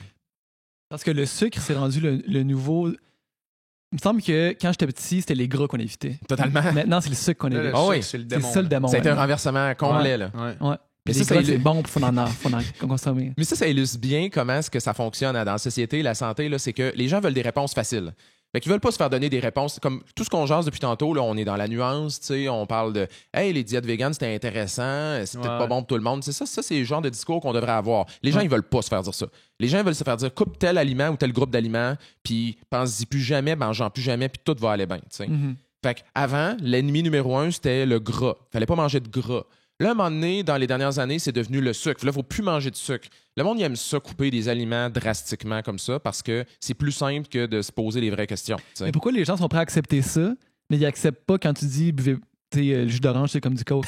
Je sais pas. Je comprends pas pourquoi tu acceptes certaines affaires. Il y a beaucoup de contradictions. Il y a beaucoup de contradictions dans le domaine de la santé. C'est fascinant. T'sais. Puis encore là, regarde, se bourrer de produits qui sont très, très, très riches en sucre, c'est pas bon.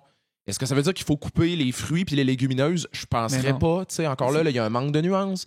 C'est de ne pas faire la distinction entre les glucides ou encore le sucre libre, le sucre ajouté. T'sais. Mais les gens, ils veulent pas aller dans la nuance. Ils veulent se faire dire coupe le sucre. C'est plus simple que ça. Et ça, c'est malheureux parce que ce que tu dis, c'est ça qui se passe. C'est que là, tu vas avoir des cycles. Tu vas avoir un cycle, ça va être les gras, c'est pas bon. Après ça, ah non, le sucre, c'est pas bon. Après, c'est comme, les gras, c'est pas si pire finalement, parce que le problème, c'était les gras trans. Ah, OK. Ouais, mais les gras saturés. Ah, les gras saturés, c'est les gras animaux, c'est pas si pire finalement. Mais c'est pas si pire. C'est pas si pire, mais ça bouche les artères pareil. Ah, non, ça bouche plus les artères. Là, finalement, tu regardes les études, ben oui, ça bouche les artères. Hey, c'est compliqué en tabarnouche, là, la science, à ce niveau-là. Là, Fait qu'il y a pas un aliment qu'il faut couper ou un groupe d'aliments qu'il faut couper. C'est vraiment... Tout est une question d'équilibre. Là, par rapport à la diète keto, j'entendais à une radio de Québec, il n'y a pas longtemps. Pas les radios de Québec. Québec. C'est cœur. Je viens de Québec, moi, en passant. Tu viens de ça aussi. C'est vrai? Ouais. OK, fait que vous connaissez ça, la radio Ben oui, de Québec. On est des... Jeff, c'est mon bon chum, Jeff Fillion. Eric Bouchard. Fait qu'est-ce qu'il disait? Il y avait une invitée qui venait parler de la diète keto. Puis elle disait à quel point que pour elle, ça avait été magique, puis qu'elle avait donc perdu du poids. Mais qu'elle présente, c'est une médecin, la fille, tu sais. Puis qu'elle présente, c'est une médecin qui vient parler de ça. Oui, dans mon épisode d'ailleurs, c'est Dr Bourduas-Roy, je la connais très bien. Mais en tout cas, de l'entrevue que j'ai entendue, elle parlait c'est uniquement anecdotique, c'est une expérience personnelle, tu sais. Mhm. Fait que c'est quand même un peu trompeur d'inviter un médecin qui est supposé être une sommité dans quelque chose, qui est supposé connaître les données, mais qui parle juste de son expérience personnelle. En fait, je pense pas qu'elle parle juste, tu sais, puis c'est aussi l'affaire, tu sais, comme moi, je l'ai écouté, cette entrevue-là dont tu me parles, Okay. puis moi aussi, je l'ai écouté, là, puis là, j'avais envie de sauter par la fenêtre. Mais après ça, moi, j'y ai fait une entrevue avec elle pour mon émission, Okay. puis là, d'un coup, on s'entend sur à peu près tout, tu sais. Ouais. Puis finalement, on se rend compte que, tu sais, elle est assez nuancée dans ses propos, elle dit des affaires qui sont intéressantes, elle est pas dans les extrêmes, elle non plus. Fait que, tu sais, il y a toute une question d'angle aussi d'entrevue, puis tout ça, tu sais, puis ça dépend comment tu poses les questions, puis, tu sais, puis je dis ça, j'essaie de dire ça en toute humilité, mais tu sais, moi, je suis un professionnel de la santé. Si j'interviewe un professionnel de la santé, je ne poserai pas les mêmes questions qu'un animateur de radio va y poser. Je vais essayer d'aller décortiquer un peu le propos puis les nuances. Puis finalement, en discutant avec elle, c'est comme elle dit non, moi, je veux pas que les gens arrêtent les fruits, je veux pas que les gens coupent les légumineuses puis tout ça. Elle dit, je veux pas ça, tu sais. Puis elle dit, tu sais, je veux pas que le monde mange du bacon puis qu'ils mettent du beurre dans leur café puis tout ça, tu sais. Fait que tu vois, des fois, c'est tendancieux aussi. Ça dépend toujours des questions qu'on pose à la personne. Les chefs d'antenne, les gens qui ont des micros à Québec, c'est les experts de faire passer leur point de vue en entrevue, tu sais. Ah ouais. De poser des questions ultra rhétoriques Mhm. qui mettent la personne en entrevue dans un coin vraiment difficile à sortir. Puis là, la personne, même si elle réussit à sortir, c'est question après question pour que la personne dans l'auto sorte avec cette impression-là de dire « Ah ouais, non, ça doit être bon. » T'arrives là avec un agenda, puis tu poses des questions jusqu'à temps que tu obtiennes ce que tu veux. Là, Ouais, c'est ça, exact. Tu sais, là, en fait, tu as fait raison, c'est de la radio d'opinion. Puis là, on va juste préciser, là, tu sais, quand on dit les radios de Québec, là, on parle C'est pas toutes les radios. On parle pas de toutes les radios de Québec parce qu'il fait de la super bonne radio à Québec. Là. Oh, ouais, on puis- parle d'un certain type de radio. Puis moi, j'en là. écoute parfois, puis des fois, je trouve ça quand même divertissant. Des fois, c'est divertissant et drôle. En fait, moi, Ouais. si tu le vois au deuxième degré, là, si tu prends ça comme de l'humour, c'est très drôle. Ouais, le problème, c'est ça. Mais c'est de la radio d'opinion. Puis moi, ce que je reproche à ce type de radio-là, puis ils le savent parce que je suis déjà allé, puis je leur ai dit en pleine face, puis ils étaient pas mal d'accord avec moi, en fait. C'est que je leur dis, le problème, c'est que vous arrivez avec votre opinion, puis votre opinion devient un peu comme un fait avéré, tu sais. Puis là, il y a du monde qui spécule dans une entrevue pendant 5 minutes de temps sur un sujet qu'ils connaissent pas. Ouais. Et là, ben, qu'est-ce que l'auditeur est supposé retenir de ça? Genre, ce qui a été discuté là, c'est-tu des vraies affaires ou c'est juste l'opinion d'une ou deux personnes, tu sais? Mhm. C'est un gros problème en ce moment dans le domaine de la science puis de la santé. Les gens ont tendance beaucoup à mélanger opinion et faits. Ouais. Les gens aiment ça, croire à leurs opinions plus qu'à certains faits. C'est probablement une des plus grandes menaces en ce moment pour la culture scientifique populaire, là. Moi, quand j'étais jeune, je me souviens qu'on disait tout le temps ça, c'est prouvé scientifiquement, c'est vrai. Ouais. Puis on dit plus ça. On Ben dirait que prouver scientifiquement, c'est ouais, mais là, on n'est pas sûr, puis anyway, ça peut rechanger. Puis tout ça, on dirait que la preuve scientifique, elle a moins de poids, puis on dirait comme si tout est rendu une opinion. Ouais, ben en fait, c'est que probablement qu'on exagérait un peu aussi. C'est-à-dire que premièrement, de dire que quelque chose est prouvé scientifiquement, on le dit plus pour une bonne raison, c'est qu'il n'y a jamais rien de prouvé scientifiquement. C'est pas de même ça marche la science. Là. La science, c'est pas de prouver des affaires. Il n'y a pas de vérité scientifique ou rien. La science, c'est juste pas que... de vérité scientifique? Non, il n'y a pas de vérité scientifique. Fait que, mettons les trous noirs, c'est pas une vérité scientifique, ça? Non, pas du tout, parce que, je veux dire, on n'est pas capable d'aller dans un trou noir, on n'est pas capable d'en observer un, je veux dire, comme... Puis même là, quelqu'un pourrait aller dedans puis dire « Je suis allé dans un trou noir, c'était bien cool, ce sera pas plus une preuve, tu sais. » Fait que, bref, la science, c'est une démarche qui nous permet de vérifier certaines affirmations qu'on fait. On n'est jamais capable de prouver quelque chose à 100%. T'sais, on fait des théories, puis à un moment donné, quand les théories se tiennent puis qu'on est capable de démontrer expérimentalement que les choses qu'on affirme se vérifient constamment, comme des choses en physique, entre autres. En physique, là, on est capable de dire des affaires du genre, Colin, on a des niveaux de certitude extrêmement élevés. On prédit des événements avec une précision. Oui, exactement. Fait que là, on n'est pas dans la preuve tant que ça, mais on est comme... Notre modèle, il se tient très, très bien. T'sais. Fait qu'on dit plus vraiment ça, c'est prouvé scientifiquement.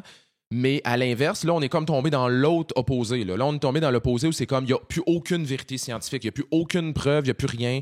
Il y a des gens qui disent, moi, la science, je fais plus confiance à ça. Les scientifiques sont tous achetés, sont tous vendus, sont tous corrompus, sont dans le champ, etc. T'sais, fait que j'ai l'impression qu'on est un peu dans l'adolescence de la science, dans la mesure où là, tout d'un coup, les gens ont accès à l'information sur Internet, etc. Puis là, ils rejettent systématiquement certaines affaires en science. T'sais, pas toutes, mais certaines affaires. C'est pour ça qu'on voit des mouvements anti-vaccins, c'est pour ça qu'on voit des mouvements anti-OGM ou des choses comme ça, des choses qui sont complètement irrationnelles. Mais les gens ont comme besoin de ça pour se réapproprier un peu la science dans un sens. Ouais. Fait que ce qu'il faut espérer, c'est que d'ici, comme, je sais pas, 10, 15, 20 ans, ben, à un moment donné, on va revenir à quelque chose de plus Une balance, balancé. hein. Ouais, exactement, où les gens vont faire comme, OK, il n'y a pas de vérité scientifique, mais il y a des faits qui sont vraiment très bien démontrés. Puis à un moment donné, ben, mon opinion, elle vaut peut-être pas grand-chose à travers tout ça. Là, puis c'est ça, la vérité. Là. Des fois, il y a des illusions de débat. Si je prends, par exemple, ça fait peut-être plus aux États-Unis, mais mettons, à Fox News, ils vont inviter un scientifique climato-sceptique puis un scientifique qui fait partie de la majorité des scientifiques qui pensent que le réchauffement climatique, c'est réel puis c'est causé par l'humain. Puis là, go, on a un débat. Ouais. Mais là, la représentation, c'est 50-50. T'sais. Ce que tu vois, c'est qu'il y a 1 pour 1. Mais en réalité, c'est 99 pour 1. T'sais. Ouais. Il y a 1% des scientifiques qui sont climato-sceptiques. Puis, Ouais. fait que pour que ce soit représentatif, il faudrait qu'il y ait 99 scientifiques pour un climato-sceptique. Puis ça, c'est ça le débat. T'sais. Sauf que... Mais là, on pense qu'il y a encore des débats des endroits où est-ce que c'est réglé, finalement. Ouais. Ça porte un nom, ça s'appelle le fake balance. Puis ça vient du fait que quand les journalistes sont formés, les journalistes, dans leur formation, ils se font dire qu'il faut qu'ils montrent un peu, il faut qu'ils abordent un sujet d'une manière neutre. Ouais. OK? Donc, il faut qu'il y ait, par exemple, s'il y a eu un accident de voiture dans la rue, il faut qu'il y ait voir la personne qui conduisait telle voiture, l'autre voiture, il faut qu'il y ait voir le policier, puis ils vont donner les différents points de vue. T'sais. Fait que comme ça, ils se disent, ben, on a couvert d'une manière neutre parce qu'on a eu l'avis de tout le monde. Le problème, c'est que la science, c'est pas de même, ça marche. T'sais, c'est pas comme on va demander à un paquet de monde, puis on va voir c'est quoi les points de vue. T'sais. Comme tu mentionnes, c'est facile de trouver un expert qui va te donner n'importe quel point de vue sur n'importe quoi. Là. Tu sais, je veux dire, je pourrais te donner des exemples à pocheter. Il y a un médecin au Québec qui fait des injections de pensée de guérison. Là, il prie dans une seringue puis il injecte ça au monde. Ouais, il prie dans une seringue puis il injecte ça dans les veines du monde pour injecter des pensées positives. Je ris, mais c'est pas drôle. Fait que c'est sûr. Il y a rien de drôle dans ça. Tu sais, à un moment donné, il était interviewé dans la presse. Fait que, tu sais, c'est ça, c'est que la presse font comme. Ben, c'est un point de vue. C'est un point de vue. C'est ça. Et c'est un médecin, c'est une personne qui a un diplôme sur son mur, donc il mérite qu'on l'écoute.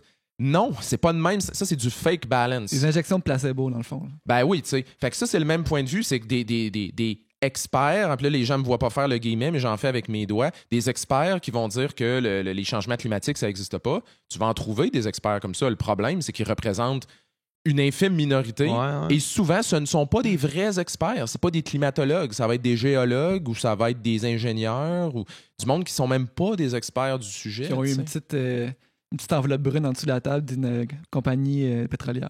Peut-être, ou des fois même pas, honnêtement. Le niveau là, de déception, c'est pas le bon mot, là, j'utilise deception en anglais, mais le niveau d'illusion qu'on peut se faire nous-mêmes dans notre tête. Moi, j'en rencontre constamment des scientifiques que je les écoute parler, puis je suis comme, OK, ces gens-là, là, comme on dirait qu'ils n'ont jamais eu un cours de science dans leur vie. Ouais. Mais pourtant, c'est des gens qui ont des doctorats en sciences, des chercheurs. Puis t'es comme, mais my God, c'est où qu'ils ont fait leurs études? C'est absurde ce qu'ils sont en train de me dire là. Ils sont en train d'inventer des concepts, là, tu sais, fait que... Mais est-ce qu'étudier en sciences, en médecine ou en pharmacie, est-ce que ça encourage l'esprit critique ou c'est d'emmagasiner puis d'apprendre par cœur le plus d'affaires possible? En théorie, ça devrait encourager l'esprit critique. En pratique, pas tout le temps. Ouais. Parce que les fondements de l'esprit critique, t'as pas besoin d'être scientifique pour avoir ça. Tu peux avoir, tu sais, moi j'en rencontre à tous les gens, tu sais, les gens qui s'intéressent au scepticisme ou à l'esprit critique en général, c'est des gens qui ont tendance à douter dans la vie. Donc, ils vont pas prendre pour acquis ce que les gens leur disent. Ils vont dire, ben, OK, tu me dis telle affaire, je vais te poser des questions, je vais essayer de casser un peu ton argumentaire pour essayer d'aller creuser là-dedans, puis après ça, ben, je vais faire mes propres vérifications, puis tout, c'est ça l'esprit critique, dans le fond, c'est de pas accepter pour du cash ce qu'on nous dit. Ouais. Mais il y a des gens qui rentrent en sciences et qui n'ont aucun fondement d'esprit critique, et ça donne des gens qui vont arriver avec des diplômes, et etc., puis qui vont dire des affaires qui n'ont aucun bon sens. Puis moi, j'en rencontre constamment des pharmaciens, des nutritionnistes, des médecins, des biochimistes, des chimistes, des physiciens qui disent des affaires complètement absurdes et qui ont une absence totale d'esprit critique. Mais ils ont étudié en sciences. Ouais. Fait que ça a l'air d'être contradictoire, mais c'est que souvent, les études en sciences vont pas t'apprendre nécessairement toi-même à te forger ton esprit critique. T'sais. On espère que ça va se faire, mais c'est pas garanti. T'sais. C'est pour ça que moi, je milite beaucoup pour l'enseignement de l'esprit critique chez les jeunes, dès le plus jeune âge. Parce que si on apprend aux jeunes les fondements de l'esprit critique, ben peut-être qu'on va éviter tout ce bordel-là plus tard. Là, on espère, en tout cas. On va prendre une petite pause juste là, avant de rebondir sur les jeunes. Tu disais d'instruire les enfants à avoir un sens critique, plus de bonheur dans leur vie. Ça me fait penser, ma sœur Marie-Lou, qui va sûrement écouter ce podcast-là, même si elle n'écoute pas tous les podcasts, mais celui-là, j'ai l'impression qu'elle va l'écouter. Elle se faisait reprocher par ses professeurs au primaire de poser trop de questions. Totalement. Parce qu'elle était curieuse. Tu sais, elle avait une curiosité scientifique. Là, elle est en médecine aujourd'hui. Puis elle avait une curiosité scientifique qui n'était jamais satisfaite par les sujets, par la limitation dans les cadres. Ça, pour moi, c'est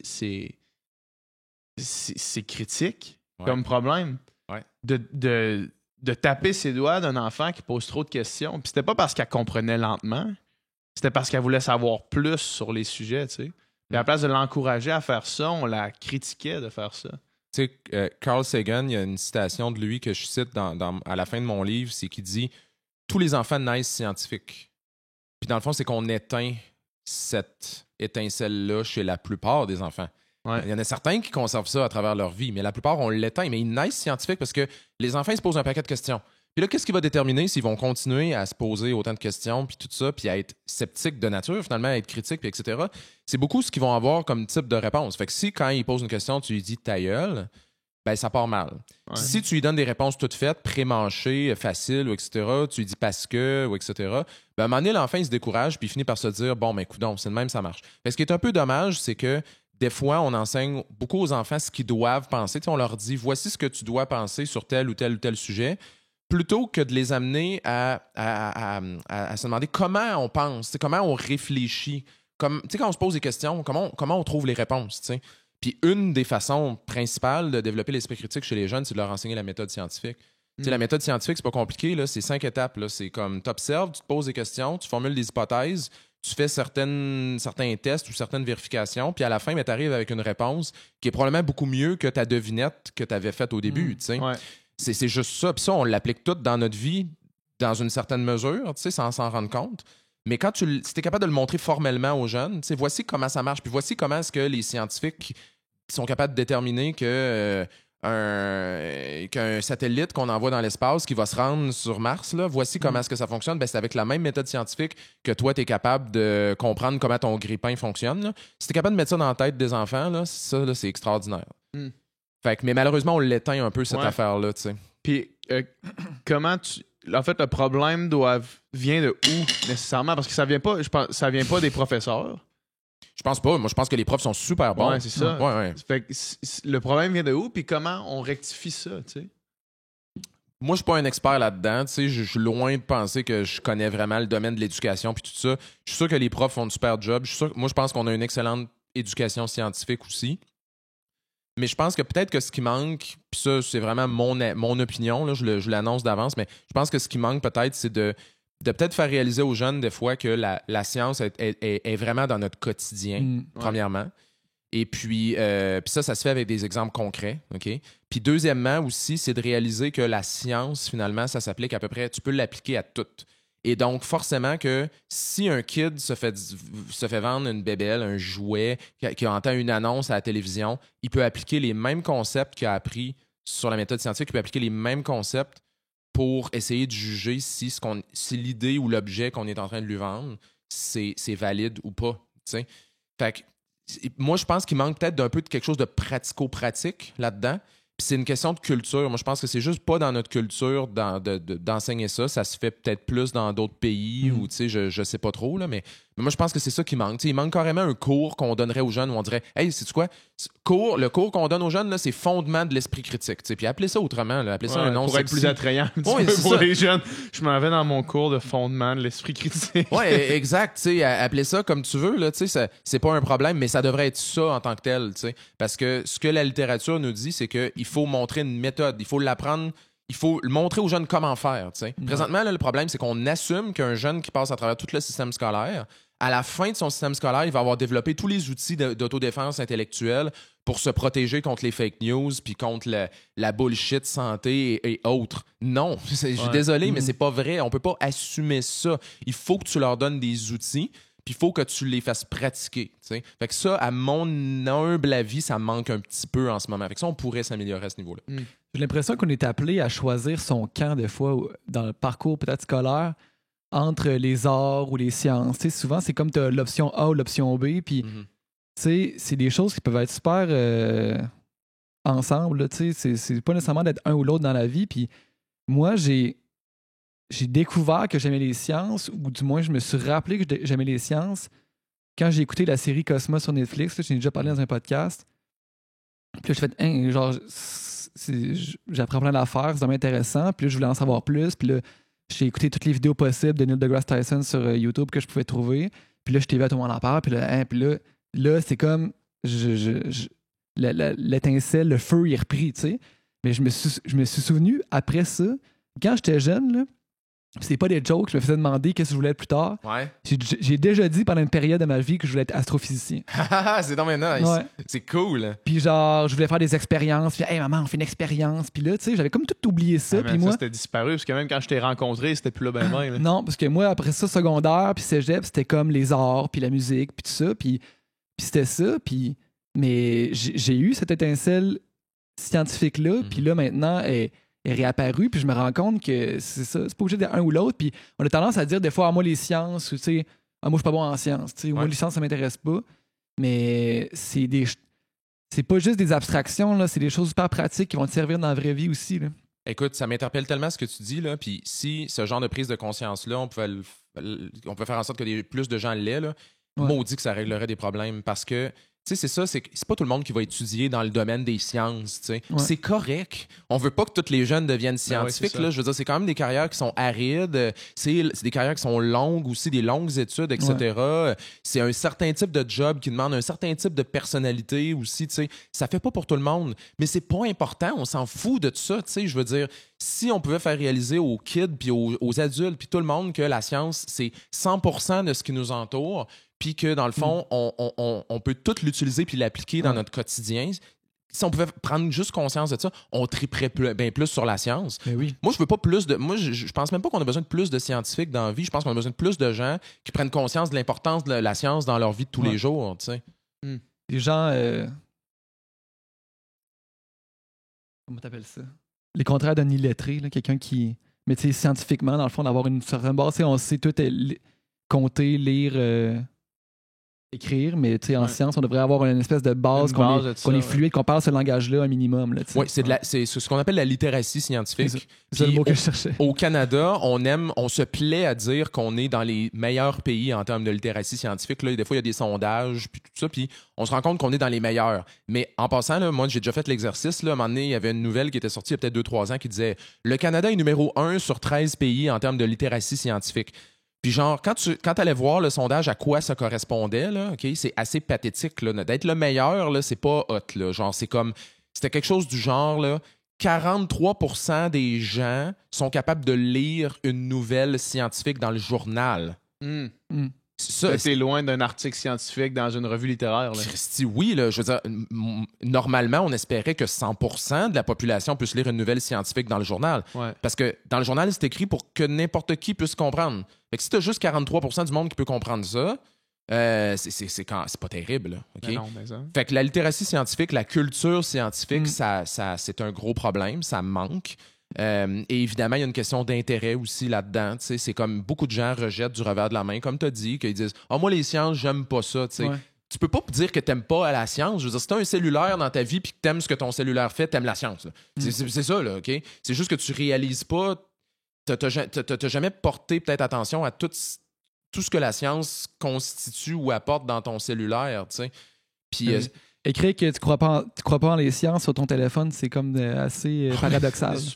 Oui, exact. Ça, c'est encore pire, là, les gens qui sont dans le dénialisme scientifique. Tu sais, moi, là, je fais plus confiance à la science puis tout ça. Là. Ah oui, OK, c'est bon, mais attends, on va faire la liste de toutes les affaires dans la vie qui impliquent la science. Il y a un problème. T'es rendu aux portes du paradis puis tu dis que t'es athée.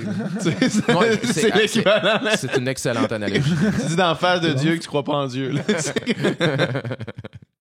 C'est ça pour vrai. Mais puis, est-ce que toi, dans ton cheminement avec, justement, on a le livre ici, là, pour ceux qui sont sur YouTube, le petit garçon qui posait trop de questions, est-ce que ça, toi, j'imagine que c'est un petit peu autobiographique? Est-ce que c'est quelque chose que tu t'es fait dire? Est-ce que c'est quelque chose que toi, t'as vécu? Ben oui, totalement. Puis tu parlais de ta sœur tantôt. Moi, j'étais ce kid-là. Là. Tu sais, j'étais le kid qui posait peut-être un peu trop de questions à l'école, puis qui posait des questions que visiblement le prof était pas content de se faire poser. Tu sais, comme exemple, un exemple qui est très, très clair dans ma tête, c'est moi, j'allais dans une école religieuse. Puis je me souviens, puis on allait, tu sais, on allait se confesser, puis tout ça, ouais, à toutes les semaines, puis toute la patente, là, tu sais. Puis c'est pas parce que mes parents étaient religieux, honnêtement, ils l'étaient pas vraiment, mais c'était ça l'école, tu sais. Puis je me souviens d'avoir demandé à un moment donné, notre prof venait nous parler de la Genèse, puis tout ça, puis comment le monde avait été créé.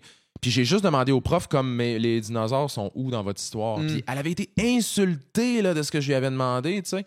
Fait que tu sais, moi j'étais cet enfant-là. Mais je pense que c'est honnêtement la plupart des kids. Je pense que la plupart des kids se posent beaucoup de questions, mais ils n'ont peut-être pas tout l'environnement nécessairement pour développer cette curiosité-là. Oui, je comprends. Puis quand tu fais, toi, un livre pour les enfants, j'imagine que tu parles aussi aux parents à travers le livre pour leurs jeunes. Ben là, c'était mon premier. C'était la première fois que je m'adressais aux jeunes, mais moi, quand j'ai créé le Pharmachien en 2012, je me suis adressé aux jeunes, puis je me suis adressé aux gens de ma génération. C'est pour ça qu'il y a un paquet de références de culture pop puis de jokes que probablement que certaines personnes ne comprennent pas nécessairement. Mais faut être un peu geek pour toutes les poignées. Faut être un peu geek, ouais, effectivement, un petit peu. Mais il y a beaucoup de jeunes qui, à un moment donné, je me suis rendu compte, il y a beaucoup de jeunes qui aiment ça, ce que je fais. Tu sais, c'est de la BD puis tout ça. Fait que, tu sais, je m'adresserai jamais à un public en particulier. C'est ça la vérité. Moi, ça m'intéresse pas de me dire, là, je vais m'adresser aux 6 à 12 ans. On dirait que moi, dans la vie, là, j'aime ça me faire expliquer les affaires comme si j'avais 5 ans. Parce que je suis pas quelqu'un qui comprend vite les affaires dans la vie. Je suis pas comme ça. J'ai jamais compris les affaires vite. J'ai besoin de me faire expliquer les affaires 3, 4, 5 fois, puis de relire 2, 3 fois la même affaire avant de catcher. Fait que moi, quand je parle aux gens, je leur parle comme s'ils étaient des enfants. Puis c'est pas pour être condescendant, c'est pas pour être patronizing, c'est parce que moi, c'est de même que j'ai besoin de comprendre. Fait que quand j'écris un livre pour enfants, de mon point de vue, c'est pas très différent d'écrire un livre pour adultes. Il y a juste beaucoup moins de mots. Dans mon livre pour enfants, il y a une phrase par page. Dans les livres pour adultes, il y a peut-être 6 phrases par page. Mais sans joke. Ce qui est pas beaucoup de phrases par page pour un livre pour adultes. Non, puis moi, il y a tellement de gens qui viennent. Un des plus beaux compliments que je reçois, c'est quand des gens viennent me voir et qui me disent moi, le j'ai lire. Mais tes livres, je les lis, puis je sais pas pourquoi. Puis je suis comme, mais good, parce que moi, j'écris des livres pour les gens qui aiment pas lire. Parce que moi, quand j'étais jeune, là, ce qui m'interpellait, là, c'était pas des textes de 5000 mots. Là. Ce qui m'interpellait, là, c'était j'écoutais des dessins animés comme Il était une fois la vie, puis tout ça, ou que on voyait les cellules dans le corps, c'était des bonhommes qui se promenaient, puis tout. Moi, ça me parle, ça, ce genre d'affaires-là. Fait que j'essaie juste de reproduire le même modèle. T'sais. Ouais. Mais c'est une bonne affaire. C'est la façon d'intéresser des gens qui sont pas intéressables à ce genre d'affaires-là. Puis c'est souvent les gens qui ont besoin de s'y intéresser le plus. Ouais. J'ai l'impression. Ouais. Parce que le plus gros danger dans mon affaire, là, ça serait de... Tu sais, comme prêcher à des convertis. Tu sais, comme, mettons, là... Ben oui, c'est ça. Quelque chose qui m'intéresse vraiment pas, là, tu sais, c'est que... À un moment donné, c'est bien le fun, tu sais, mettons, mon site web, il y a du monde qui aime mon site web, puis tout. Puis à un moment donné, ben, j'ai comme un fanbase, on va dire, qui me lise. Puis quasiment tout ce que je vais dire vont être d'accord avec ça. Moi, ça m'intéresse pas, cette affaire-là. Là. Ça m'intéresse pas pantoute. Moi, je veux aller chercher le monde qui ont peut-être pas d'intérêt pour les sujets en tant que tels ou des gens que je rejoindrais pas normalement. Moi, c'est ça le vrai défi. Puis c'est ça le core là, de ce que j'essaie de faire. Fait que tu sais, j'essaie de le faire à travers différentes plateformes. J'essaie de faire en sorte que du monde fasse comme hey, moi, là, j'aurais jamais pensé dans ma vie que j'irais à une conférence sur la santé, tu sais. Colin, que ça me fait plaisir de me faire dire ça, tu sais.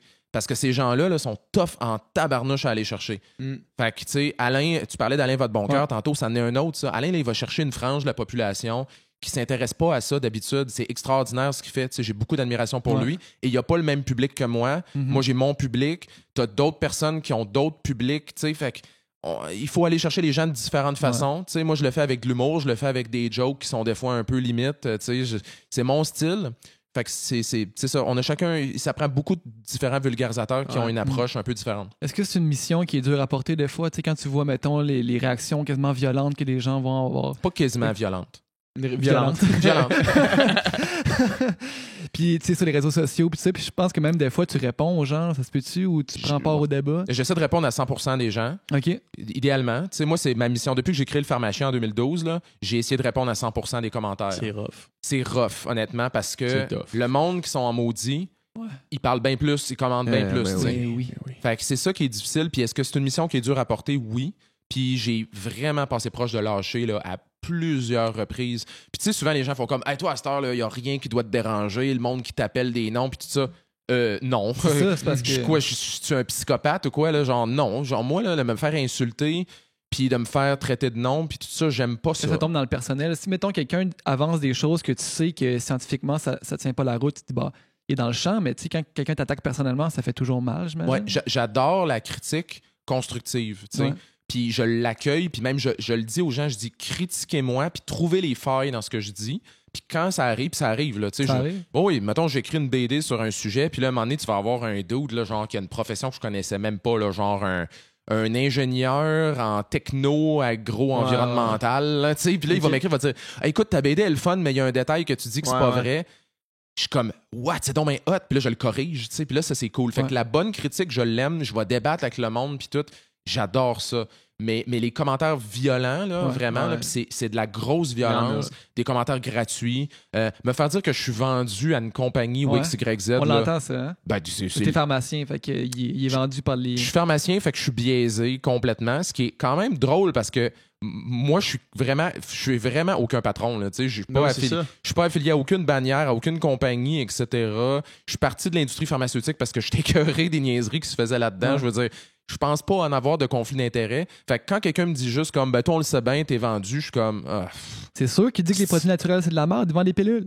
Ouais, tu sais ça. Il vend des pilules. Ça, c'est plate parce que ce genre de discussion-là, là, tu le sens que ça va aller nulle part. Ben, c'est ça en plus. Puis si toi, tu te donnes comme mission... Moi, mettons... étant donné qu'on prend position maintenant par rapport au véganisme, ma copine et moi, on reçoit beaucoup de messages, mais je me suis jamais dit réponds à tout. Parce que répondre à tout, des fois, il y a un message, tu vois, tu lis la première phrase, puis tu sais que tu n'as pas fini avant demain matin à argumenter avec cette personne-là. Ouais. Nous autres, on le laisse juste faire. Il y a des gens qui veulent juste te faire du mal. Ouais. Des gens qui veulent juste te faire du mal. Puis c'est pas nécessairement des trolls, hein, parce que, tu sais, on parle beaucoup des trolls présentement. Les trolls, c'est pas un si gros problème que ça, de mon point de vue, là, pour avoir passé beaucoup de temps sur le web. Moi, beaucoup de temps dans les tranchées avec les trolls. quand même, tu sais. Mais moi, ce que tu décris là, autrement dit, des gens que tout de suite, là, dans la façon qu'ils t'amènent leur argument, là, tu le sais que tu seras jamais capable de voir la fin de cette discussion-là. Puis tu le vois que la personne, en réalité, elle a pas vraiment d'intérêt de se faire contredire ou juste d'entendre ton point de vue. Elle, là, elle arrive là pour faire son point, puis elle va te... Il n'y a rien d'autre que tu peux faire. Elle va te débattre à l'infini, tu sais. Mais moi, là, c'est la même affaire, puis même, je donne même de la formation continue maintenant aux professionnels de la santé puis aux scientifiques là-dessus, tu sais, sur choisir ses combats, OK? Parce qu'on a tendance beaucoup à focusser sur les minorités qui sont extrêmement comme... minorités bruyantes. Violentes, tu sais, comme justement dans les... Tu sais, moi, des fois, il y a des gens qui me disent « Hey, ouais, les véganes, là, il y en a là-dedans là, qui sont intenses. » Je suis comme « T'as-tu vu les anti-véganes? » Genre, ça, c'est intense en tabarnouche, sans joke, là, tu sais. Comme, ils me font peur, ces gens-là, sans joke, souvent. Fait que, tu sais, les anti-vaccins, etc., ou ces gens-là, on passe ben trop de temps à se préoccuper de ce monde-là, sans joke, là. Comme on est bien mieux de les laisser faire. Puis de parler avec le monde qui ont envie de parler pour de vrai, qui ont une certaine ouverture. Nous autres, on en parlait l'autre fois, je pense que c'était avec ton frère, puis c'était la sœur de sa blonde, je pense, qui était végane, qui disait, tu sais, quand on a sorti notre livre de recettes, puis elle disait, tu sais, ils ont rien à m'apprendre, eux autres, tu sais, puis ça, c'est quelqu'un qui est déjà végane, puis la réponse était non, justement, parce que c'est pas à toi qu'on parle, tu sais. Ça me fait penser à ce que tu disais. Tu parles pas aux convertis déjà. Moi, c'est pas ça que je fais non plus. Tu sais, je parle à ceux qui s'intéressent à ça. Ouais. Puis j'essaie, là, c'est mon expérience à moi, mais j'essaie de focusser sur ceux qui s'intéressent à ça. Tu sais. Je focus pas sur les véganes, je focus pas sur ceux qui s'en foutent complètement, mais je focus sur ceux qui m'écrivent une question en me disant, mettons, hey là, j'ai acheté tel bot, je le savais pas, là, qu'est-ce que je fais maintenant? Ben, tu sais. T'es garde, t'es acheté, tu sais.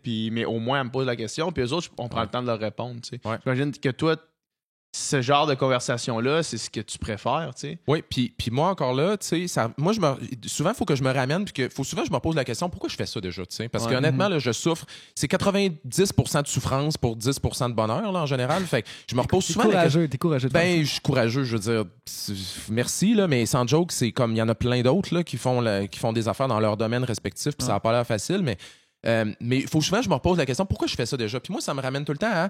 Moi, je veux essayer d'améliorer l'esprit critique des gens. T'sais. Fait que, mettons qu'on parle du véganisme. Là, j'ai fait un épisode de ma série télé là-dessus. Puis, mon épisode, il n'est pas pro-véganisme, il n'est pas anti-véganisme, mais c'est plutôt, regardons les arguments qui sont avancés par rapport au véganisme. Puis, voyons qu'est-ce qu'il y a de l'allure puis qu'est-ce qu'il n'y a pas d'allure là-dedans. Puis, forcément, qu'il y a des arguments pour le véganisme qui sont pas bons et il y en a contre qui sont pas bons aussi. Puis moi, je pense que c'est à l'avantage de tout le monde, là, OK, qu'on arrête de dire des faux arguments par rapport à des affaires, tu sais. Puis un exemple classique de ça, tantôt, tu m'as parlé du lait. Combien de fois il y a des gens qui vont me dire « Hey, tu savais-tu ça, toi, que l'être humain, c'est le seul mammifère à boire le lait d'une autre espèce? » Qu'est-ce qu'on s'en sacre de ce que les autres espèces font, là? Je veux dire, comme, on s'en fout de ce que les ours polaires font, puis tout ça, là, on s'en fout complètement, là. C'est pas un bon argument, tu sais. Ouais. Fait que là, dans ce cas-ci, si tu utilises comme un argument qui est anti-lait, c'est pas un bon argument. Puis à l'inverse, tu vas avoir des gens comme l'industrie laitière qui va dire le lait, c'est très important pour être en bonne santé. Ça non plus, c'est pas un bon argument, tu sais. Fait que souvent, moi, ce que je me rends compte, c'est dans la plupart des questions de santé puis de science en général, c'est que dans les deux camps, là, tu sais, les camps pro, pour, contre, anti, etc., les deux, ils ont des arguments qui sont louches puis qui mériteraient d'être nuancés, tu sais. Est-ce que tu penses que dans un sujet comme celui-là, comme le véganisme, par exemple, est-ce que tu penses que l'aspect éthique vient donner une plus d'émotion à certains camps? Dans certains arguments, tu sais, l'argument que tu viens de dire, là, mettons, c'est pas ta mère, c'est pas ton lait, mettons, cet argument-là. Ouais. Est-ce que ça, le fait que pour des gens qui sont touchés par l'éthique animale, par la façon que le lait est fait, par la façon que le veau, par exemple, est enlevé de la mer, est-ce que ça vient les chercher beaucoup? C'est cet argument-là qu'ils mettent de l'avant. Mais l'éthique puis la science, est-ce que ça se croise à certains moments? Oui, totalement. Ben oui, absolument. Puis d'ailleurs, moi, j'ai interviewé une chercheure en éthique animale qui s'appelle Valérie Giroux, qui est super hot. Je sais exactement. Ah, tu sais c'est qui? Oh, ouais. Qui est super intéressante, vraiment. Puis elle, essentiellement, ce qu'elle m'a... Tu sais, ce que je voulais jaser avec elle, c'est qu'est-ce qu'on est capable de dire scientifiquement, mettons, sur l'éthique animale? Tu sais, comme qu'est-ce qu'on sait sur l'intelligence des animaux, sur la souffrance, etc. On en sait pas mal. On en sait beaucoup. On en sait beaucoup, tu sais. Ouais. Fait qu'à un moment donné, quand les gens disent des choses du genre « une vache, c'est cave », ben... c'est comme, attends, mais c'est-tu vrai? T'sais, maintenant, on est capable de répondre jusqu'à un certain point à ces questions-là. Scientifiquement, des questions éthiques. Exactement. Fait puis là, pour moi, c'est là que ça devient vraiment intéressant parce que, tu sais, principalement, les trois arguments, par exemple, pour le véganisme, c'est l'éthique animale, l'environnement puis la santé, on va dire. Puis chaque personne trouve un peu sa porte d'entrée là-dedans. Moi, clairement, de mon point de vue, qui n'est pas le bon point de vue, mais mon point de vue, je trouve que l'argument le plus convaincant, c'est définitivement l'éthique animale. Ouais, ben oui, c'est ça. Parce que, je veux dire, la viande, c'est optionnel dans la vie de toute façon. Fait que si les animaux souffrent horriblement en produisant de la viande, pour moi, ça a du sens de dire on va arrêter d'en manger. À partir de là, on peut se demander si c'est facile à faire, puis etc. Mais tu sais, on est capable de se dire, ben mettons, un homard, là, quand tu le mets dans l'eau bouillante, ça a-tu mal? Est-ce qu'un cochon, ça a des émotions? Ça peut-tu avoir peur? Ça, c'est des questions auxquelles on peut essayer de répondre scientifiquement. Fait que quand les gens font comme, ouais, l'éthique animale, là, ça, c'est juste comme nous qui décident de telle affaire. Non, on n'est plus là-dedans. C'est plus juste de dire, moi, j'aime les animaux, j'aime plus les animaux. C'est comme... C'est quoi le système nerveux d'un animal? Comment ça fonctionne? La sentience, la fameuse sentience. Exactement, les animaux sensibles, etc. Puis tout ça. Fait que pour moi, ça, c'est des arguments qui sont à mon avis, très forts pour au minimum diminuer énormément notre consommation de viande. Tu sais, moi, mettons, parce que j'ai vu ta face que tu as faite quand il disait que c'était l'éthique animale. Non, j'ai pas fait une face, mais c'est juste que pour moi, l'argument qui m'interpelle le plus, c'est l'environnement. Fait ça dépend c'est correct. L'affaire, mettons... C'est personnel. La différence, puis c'est ça que je voulais dire tout à l'heure quand tu parlais de la santé. Moi, je suis 100% d'accord. Admettons, j'ai du monde qui me disent, moi, pour ma santé, je diminue ma consommation de viande. C'est parfait. Non, mais ça. Pour sa santé. Pour l'environnement, je diminue ma consommation de viande. C'est parfait. Mais pour l'éthique animale... diminuer ta consommation de viande, c'est pas assez, tu sais. Ouais. C'est ça le problème, tu sais. C'est ça la différence entre les trois arguments, je pense. C'est compliqué parce que, puis là, je suis d'accord avec toi dans le sens que, à un moment donné, chacun... Non, mais je pense que tous les arguments sont bons, ceci dit. Là, les arguments sont tous bons, mais ils ont toutes des nuances à apporter dans chaque cas. Je vais te donner des exemples, OK? Mettons, couper 100% des produits animaliers pour la santé, ça tient pas la route parce que c'est pas mauvais pour la santé, les produits animaliers. Fait que si tu dis, moi, là, je consomme plus de viande parce que la viande, c'est mauvais, ben je m'excuse, mais t'as tort. C'est pas vrai. Tu peux consommer de la viande puis être en bonne santé. C'est juste que c'est probablement une bonne idée d'en consommer le moins possible. Mais t'as pas besoin d'en consommer zéro. C'est ça, exact. Fait que pour moi, les arguments santé, de mon point de vue, c'est les moins bons. C'est ceux qui sont les moins forts pour supporter des diètes plus végétaliennes ou véganes. Après ça, l'argument environnemental, il est excellent du point de vue de l'industrie, c'est-à-dire que l'industrie de l'élevage, c'est une des industries les plus polluantes. Donc, si on est capable de changer les réglementations pour que ça change, ben ça va aider. Mais c'est sûr qu'on ne se fera pas d'illusions, là, mais nos habitudes alimentaires personnelles ont un impact qui est vraiment très, très faible là, sur l'environnement quand même. Là. Ça prend des mesures à très large échelle pour avoir des vrais impacts. Là. Moi, si je deviens végane, toi, si tu deviens végane, toi, tu deviens végane, ça va pas changer grand-chose pour l'environnement. Là. Je veux dire, mais est-ce que si on fait descendre la demande, l'industrie... Ça fait bouger sa part de là. Oui, c'est ça. C'est exactement. Puis en passant, comme je vous dis, je suis tout à fait sensible à la cause. Si, comme citoyen, on fait pression sur le gouvernement pour changer des choses, éventuellement, ça a un vrai impact. Ouais, c'est ça, exact. Là où il ne faut pas s'illusionner, c'est de penser que nos habitudes personnelles changent quelque chose. Puis je sais que c'est triste de réaliser ça, que Chosebin, qui conduit sa voiture électrique, il est persuadé de faire de quoi de bien pour l'environnement. Il ne fait pas vraiment de quoi de bien pour l'environnement. Là. Ce que ça va prendre, là, c'est comme des déductions de taxes là, massives pour que les gens changent vers des voitures électriques. La viande, par exemple, ça prend de changer, je sais pas moi, le guide alimentaire canadien, de taxer la viande. Moi, je connais pas ça, là, c'est pas mon domaine, mais ça va prendre des changements à très large échelle, radicale. Fait que ça, c'est des choses qui ont un réel impact. T'sais. Puis après ça, l'éthique animale, c'est sûr que là, il y a des gens qui vont dire, moi, je m'en fous. C'est rare que les gens disent ça, mais il y en a qui vont dire comme... moi, non, mais les gens disent que c'est le cycle de la vie, puis c'est exactement. la chaîne alimentaire. C'est ça, exactement. Par contre, moi, j'ai pas de problème avec ça. Si les gens disent, moi, ça ne m'interpelle pas, les arguments, ou tu sais, t'as beaucoup de fermiers, par exemple. Moi, j'ai parlé à des fermiers qui disent, garde, mes vaches, je les aime, là. Puis oui, ça me fait de la peine qu'ils aillent à l'abattoir, mais c'est juste de même que ça marche. Mm-hmm. Je les comprends, honnêtement, c'est cool. Je veux dire, je les comprends de penser comme ça, tu sais. Mais par contre, c'est sûr que si tu leur dis, la vache, elle a un certain niveau de souffrance qu'on est peut-être capable de mesurer, là, ça devient difficile contredire ça. Là. Je veux dire, il va falloir qu'il y ait des... je veux dire, je comprends pas comment ils vont contredire ça. Fait que ça rejoint peut-être pas leurs valeurs, mais il y a peut-être des choses qu'ils pourraient quand même admettre. T'sais. Ouais. Fait que c'est ça le problème, c'est qu'il y a beaucoup de camps en ce moment qui veulent pas beaucoup changer leur position. Puis c'est ça qui fait qu'ultimement, il n'y a pas grand-chose qui change. T'sais. C'est ça, tu ramènes ça aux faits. Dans le fond, il faut connaître les faits plutôt que c'est pas une affaire d'opinion, c'est une affaire de connaissance. Hein.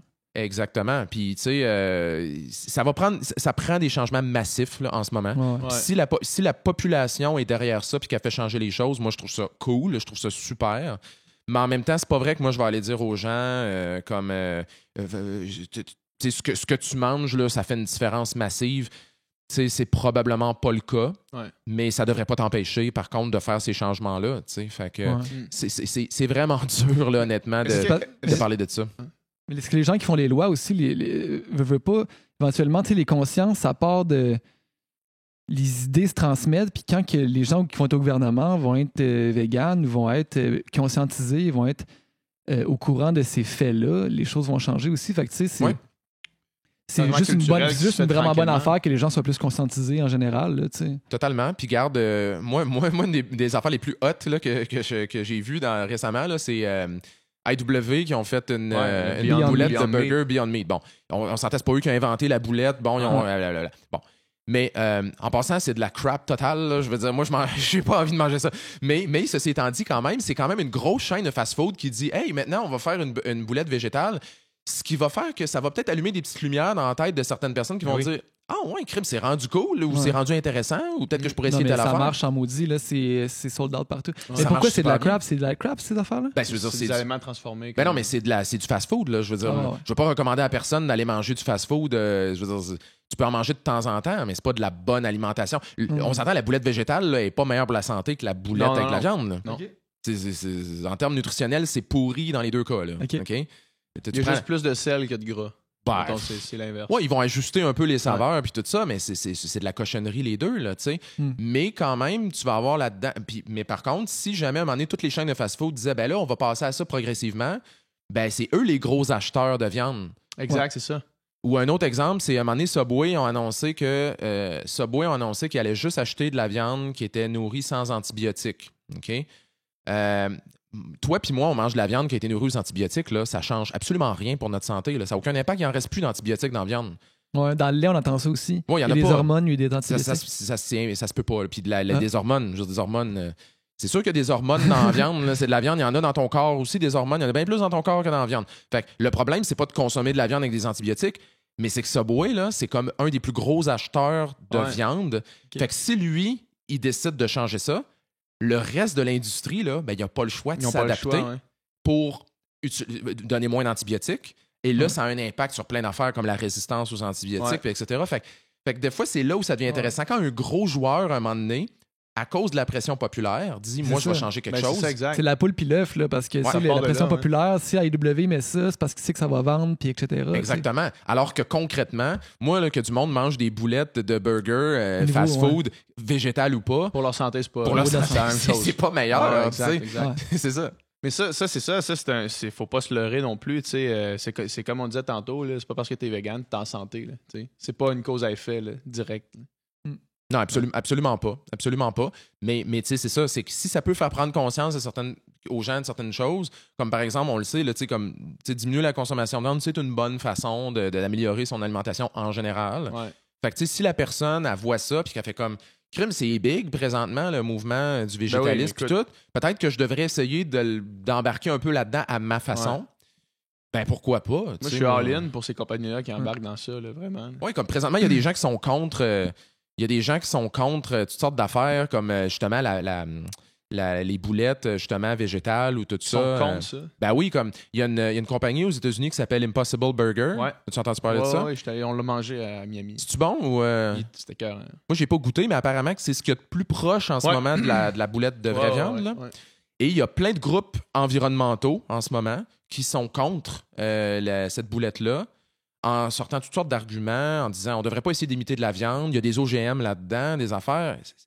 Je comprends pas, moi, cette affaire-là. C'est comme n'importe quoi en ce moment que technologiquement on peut inventer pour améliorer les choses. On devrait se réjouir. On devrait le faire, puis tout le monde devrait être content. On devrait tout être content. Je ne catch pas en ce moment. Ouais. Ou même les gens qui sont contre la viande in vitro, qui disent « Ouais, ils ont fait de la viande in vitro, c'est pas bon. » Mais Colin, c'est parce que si on n'a pas besoin, si on peut faire de la viande... l'animal puis de ruiner l'environnement... Pourquoi on s'opposerait à ça, sans joke? Je ne catch pas cette affaire-là, tu sais. Fait que c'est ça, c'est que c'est changer les mentalités, là, c'est ça qui est le plus difficile. Je fais une parenthèse, je faisais un lift l'autre jour à Migo Express à une fille qui faisait sa maîtrise en environnement, finalement, tu sais. Sa recherche là-dessus, puis on entend souvent la chose la plus significative qu'on peut faire pour l'environnement, c'est d'être vegan. Mais elle disait c'est dans les meilleurs, mais elle dit c'est pas numéro 1. Elle dit c'est 3 ou 4, elle dit le numéro 1, c'est pas avoir d'enfant. Ben oui, non, mais ça, c'est sûr. Mais ça, c'est dur à demander à quelqu'un. Oui. Mais elle dit numéro 2, placer son argent dans des fonds verts. OK. Puis ça, c'est quelque chose qu'on n'entend pas beaucoup parler, mais apparemment, si tout le monde faisait ça, ça changerait tout. Si tout le monde faisait ça, si tout le monde faisait n'importe quoi de précis, de positif, ça serait fantastique. Non, mais ça pour dire que l'impact que ça a, mettons, placer ton argent est plus grand. Numéro 3, c'était prendre l'avion. Ne pas prendre l'avion, dans le fond. Puis c'est ça, puis il y en a d'autres après. Ouais, exactement. Puis ça, c'est encore là, tu sais, c'est tout le temps touché de parler de ça. Tu sais, récemment, il y a eu le pacte, le pacte pour la transition, que plein de gens ont signé, puis ça a fait aussi du gros backlash là, du monde qui n'était pas content de tout ça, etc. Puis moi, j'ai beaucoup réfléchi là-dessus, je savais pas trop où me positionner, puis tu sais, ultimement, je me suis dit, regarde, à un moment donné, là, un paquet de monde qui signe une pétition en disant « Je vais essayer de réfléchir à mon impact environnemental », je vois difficilement comment ça pourrait être quelque chose de négatif. Même si tu as des artistes qui sont un peu dans des contradictions, puis tout, on s'en sac-tu de ça, dans le fond, tu sais. Mais ça reste quand même, justement, ça amène des questions qui peuvent être très confrontantes, comme justement, tu sais, comme c'est quoi qui a le plus gros impact sur l'émission de gaz à effet de serre? Ah, ben c'est de pas avoir un kid. Mettons, c'est comme, oh shit, mais ça, je suis pas prêt à faire ça. Exact, c'est ça. Mais là, qu'est-ce que tu es prêt à faire? Mettre une croix sur le voyage, là, il n'y a pas grand monde qui va mettre ça. C'est ça la ligne, le gauge, c'est qu'est-ce qui est le plus simple au quotidien pour changer avec le plus grand impact. Tu sais, le rapport impact nécessité là, dans ta vie, tu sais, puis... La réponse, c'est souvent ça. C'est souvent le véganisme. C'est pour ça que c'est la chose la plus simple. C'est un moins gros sacrifice que puis voyager. Possible. Puis encore là, moi, ça me ramène tout le temps à... Puis je sais que c'est pas le fun de dire ça, mais quel impact qu'on a comme individu sur la patente globale? Probablement pas grand-chose. Si t'as une personne qui conduit une voiture électrique, si t'as une personne qui décide de pas avoir d'enfant pour l'environnement, si t'as une personne qui décide de devenir végane, des initiatives individuelles, là, c'est bien cool, là, puis on fait toutes des choses en fonction de nos valeurs, puis moi aussi, mais la réalité, c'est que ça n'a pas vraiment tant d'impact. Tu sais, ce que ça prend, là, c'est des mesures drastiques, puis il faut que ça vienne de top, là. Tu sais, il faut que ça vienne de top-down. Le problème, c'est la réélection. C'est parce que si tu te fais élire avec des mesures drastiques, tu te feras pas élire, tu sais. Le problème, c'est que les gouvernements, il faut qu'ils charment, puis c'est pas avec des affaires comme ça, tu sais. Ouais, puis Parce que ça va bouleverser trop, tu sais. Puis les enjeux scientifiques là, pour les élections, là, c'est la pire affaire. Parce que c'est les gouvernements ne sont pas des experts en sciences, etc. Puis tous les enjeux scientifiques sont tous un peu vus comme glissants, tu sais. Ouais. Fait que là, comme aux dernières élections, tu as vu Québec solidaire qui a utilisé l'environnement comme cheval de bataille. Comme étant l'affaire pour fonctionner. Puis moi, j'ose espérer qu'ils vont rester dans cette lignée-là. Là, les autres partis, ça va les amener, ils n'auront pas le choix de compétitionner. Fait que là, ils vont comme ramener plus des arguments environnementaux. Fait que dans ce sens-là, c'est probablement une bonne affaire, tu sais. Mais en même temps, la dernière personne sur qui je me fierais pour me parler d'environnement, c'est le gouvernement, tu sais. Au même titre que la dernière personne sur qui je me ferais pour me parler de véganisme, c'est des documentaires véganes sur Netflix. Je veux dire, ce ne sont pas des gens qu'on devrait écouter. C'est pas les groupes environnementaux, là, moi je les écoute sur rien. Là. Je veux rien savoir d'eux autres. Je veux pas entendre ce qu'ils ont à dire sur rien. Moi, je veux entendre parler les scientifiques qui sont spécialisés sur la question. Si tu veux me parler d'émissions de gaz à effet de serre, amène-moi un scientifique qui est spécialisé là-dedans. Tous les lobbies, là, qu'ils soient gouvernementaux, qu'ils soient idéologiques ou n'importe quoi, là, je suis désolé, là, mais c'est pas eux que je veux entendre. Là. Quand on parle de science, demandons l'avis des scientifiques. Là, Est-ce qu'au fédéral, je sais qu'avec Harper, toutes les études qui avaient rapport à l'environnement devaient être approuvées pour être diffusées approuvé par le gouvernement pour être sorti. Est-ce que c'est encore comme ça avec Trudeau? Je sais pas honnêtement à quel point ça a changé. T'sais, je sais qu'avec Harper, c'est apparemment que c'était vraiment pas terrible. Là, est-ce que ça existe la censure même? Je savais pas. Ben, théoriquement, ça peut exister à plusieurs niveaux. Hein, c'est-à-dire que on aime ça imaginer que la science est comme complètement indépendante de tout, et etc. C'est pas vrai, parce qu'il y a tout le temps des facteurs qui influencent X, Y, Z. Puis même, un chercheur, par exemple, ça veut étudier telle affaire. Mais s'il n'obtient pas de financement pour faire cette recherche-là, ben, il ne pourra pas la faire, sa recherche. Mais là, il y a un autre sujet qui est bien hot, puis ça, il va obtenir du financement là-dessus. Fait qu'il va faire de la recherche sur quelque chose qu'il n'a pas vraiment envie de faire de la recherche là-dessus. Après ça, il y a certains types de financement où la personne qui finance ou le groupe qui finance peut avoir certains droits de regard sur la recherche, ce qui peut faire qu'ils peuvent des fois influencer qu'est-ce qui va se publier ou pas. Fait que c'est jamais... la science n'est jamais complètement non influencée par des sources extérieures. Là. Ouais. Mais pourquoi les scientifiques, ils sortent pas plus souvent de leur tour d'ivoire? Parce qu'il me semble qu'on les entend pas assez. Pour garder leur objectivité ou pour pas se mêler à la politique. Parce que, tu sais, des gars comme toi qui font de la vulgarisation scientifique au Québec, il n'y en a pas tant que ça. Là. Il n'y en a pas tant que ça. Puis je pense qu'il y a plusieurs raisons à ça. Une des raisons, on l'a mentionné tantôt, c'est qu'il faut que tu sois prêt à avoir de la souffrance. Là, puis faut que tu sois prêt à avoir des menaces de mort puis à te faire t'envoyer des photos de toi qui sors de chez vous puis des affaires de même. Là. Je veux dire, c'est pas tout le monde qui a envie de vivre ça et je le comprends. Après ça, il y a aussi le fait que souvent, les gens qui sont dans des domaines de sciences très, très pointus, c'est souvent des geeks extrêmes sur leur domaine. C'est des purs passionnés. C'est des gens qui vont tout donner pour leur recherche, qui vont des fois avoir des vies de misère pour mener leur recherche à terme. Ils vont des fois pas avoir de financement. Tu sais, des chercheurs, des fois, là, ils vont perdre toute leur équipe de recherche puis ils vont continuer eux-mêmes à faire les manipulations dans leur lab. C'est des passionnés.